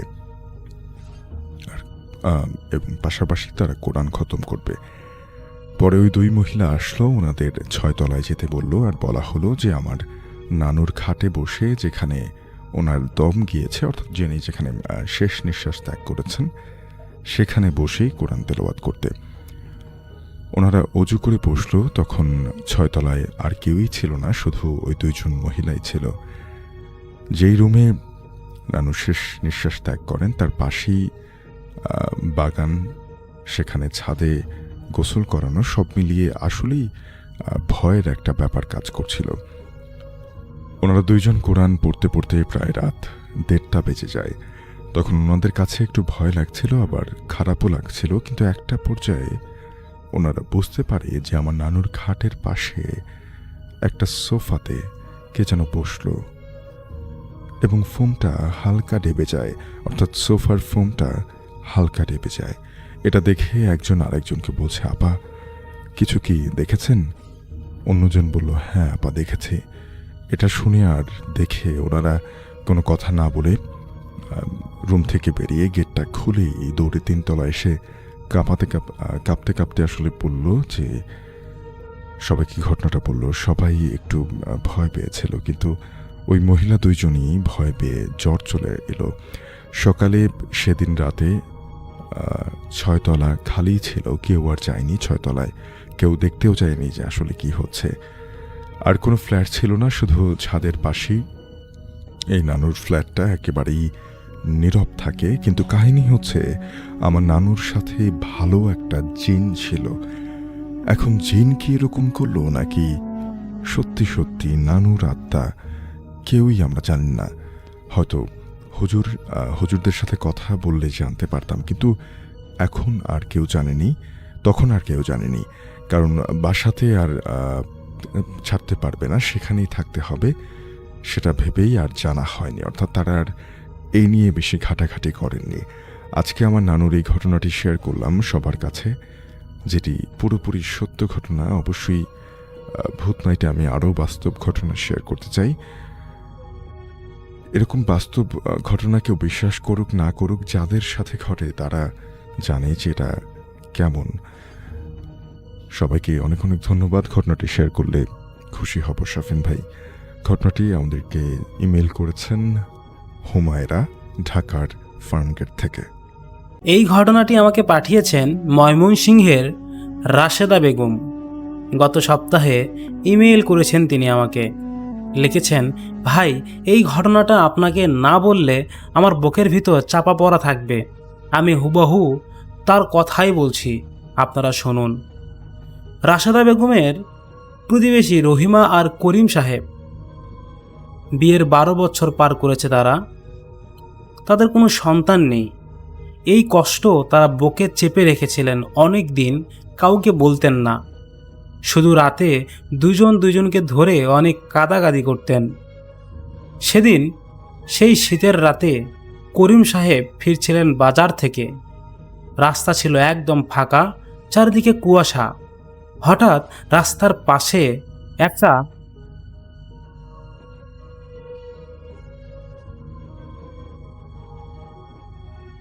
কাঁথায় মোড়ানো কিছু একটা নড়তে দেখলেন।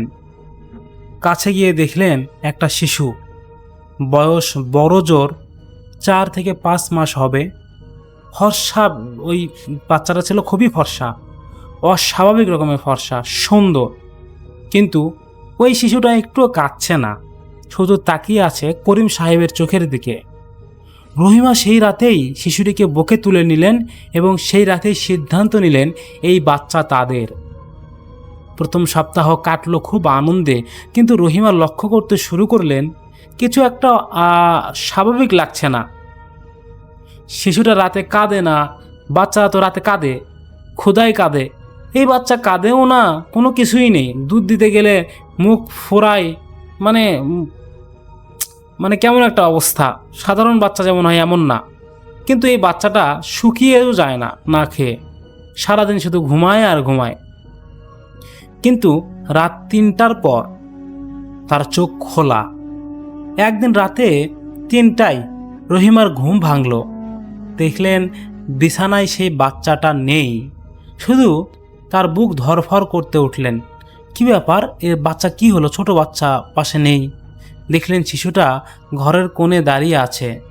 5 মাসের বাচ্চা ভাই, 5 মাসের বাচ্চা কিভাবে দাঁড়িয়ে থাকে? এবং সে তাকিয়ে আছে দেয়ালের দিকে। তার পিঠ, মানে ওর আম্মু দেখতে পারছে, মানে রহিমা বেগম। রহিমা মানে চিৎকার করতে পারলেন না, কারণ তার চিৎকার করে কোনো লাভ হবে না। পাশের বাড়ির বৃদ্ধা, মানে বৃদ্ধা বলতে অনেক অনেক বৃদ্ধা, সে মানুষ, তাকে ডাকে দাদিমা বলে, 70 বছরেরও বেশি তার। একদিন বাচ্চাটাকে পাশের বাড়ি থেকে একজন দেখতে এলেন, সেই বৃদ্ধা কোলে নিতে গেলেন, তারপর হাত সরিয়ে নিলেন একা একাই, চুপ করে বসে রইলেন কিছুক্ষণ। তারপর রহিমাকে একা পেয়ে বললেন যে এই বাচ্চার দিকে বেশিক্ষণ যেন না তাকিয়ে থাকে, এর চোখে চোখ রাখলে নিজের যে একটা দৃষ্টিশক্তি এটাই হারিয়ে ফেলবেন। রহিমা জিজ্ঞেস করলেন, মানে কি দাদিমা, আপনি কি বলছেন এইগুলা? তখন বললেন হ্যাঁ। দাদিমা উঠে দাঁড়ালেন, দরজার কাছে গিয়ে বললেন, যে যেখান থেকে পাইছো এই বাচ্চাটা সেখানে ফেরত দিয়ে আসো, নইলে এই ঘরে আর কোনো আলো থাকবে না। সেই রাতে করিম সাহেব এমন জ্বর আসছে যা এরকম তার বিবাহ বয়সে এত জ্বর আসেনি, কোনো কারণ ছাড়াই জ্বর।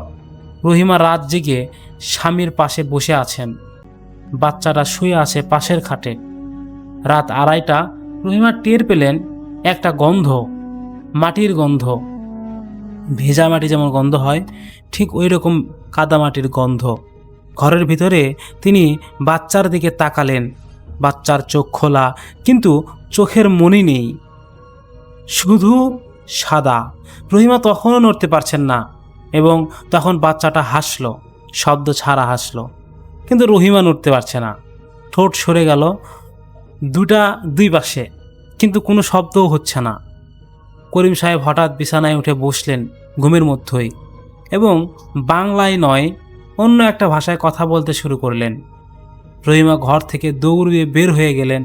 পরের দিন সকালে স্থানীয় একজন হুজুরকে ডাকা হলো।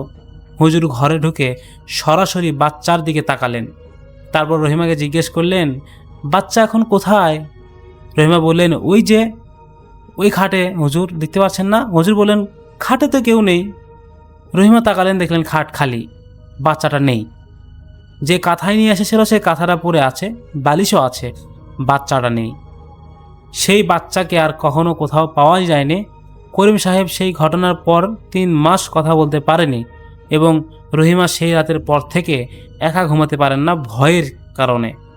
রাশেদা বেগম এই ইমেইলের শেষে লিখেছেন, ভাই আমি নিজে এই ঘরে ঢুকেছিলাম পরের দিন, সেই কোনায় সেই বাচ্চাটা দাঁড়িয়েছিল, সেখানে মাটিতে 2টা পায়ের ছাপ ছিল, পায়ের আঙ্গুলগুলো উল্টো দিকে। আমি জানি না আপনি বিশ্বাস করবেন কিনা, আমি নিজেও অনেকক্ষণ বসেছিলাম এই মেইলটা পড়ার পর। শুধু একটা কথাই মনে রাখবেন, রাস্তায় কুড়িয়ে পাওয়া সব জিনিস ঘরে আনতে নেই। যেহেতু তারা নিঃসন্তান ছিল, এই জন্য তারা আর কি এই পথ বেছে নিয়েছিল, যে যেহেতু বাচ্চা হচ্ছেই না এত বছর ধরে, রাস্তার পাশে কেউ হয়তো বা, এখন তো এই যুগে অনেক প্রেম প্রীতি ভালোবাসা করে অনেক বাচ্চা হয়, সেই বাচ্চাগুলোকে ডাস্টবিনে ফেলে দিয়ে যায়, অনেকে দেখা যাচ্ছে মেরে ফেলে দেয়, অনেকে নদীতে ফেলে দেয়। এই যে মানুষগুলো এইরকম নিজেদের 10-15-20 মিনিটের সুখের জন্য তারা এইরকম পাপ কাজে লিপ্ত হচ্ছেন, হয়ে যে এইরকম নিষ্পাপ সন্তান জন্ম দিচ্ছেন, তারা এই জন্ম দেওয়ার পরে তাদেরকে এইভাবে অবহেলা করতেছেন। এমনও আমরা দেখেছি গত বছরখানেক আগে একটা পোস্টে, যে একটা বাচ্চা জন্ম দিয়েছে, সেই বাচ্চার মুখে নাকে মুখে অনেক দাগ, মানে তাকে অনেক মেরেছে, মানে মেরে ফেলে দেওয়ার চেষ্টা করেছে।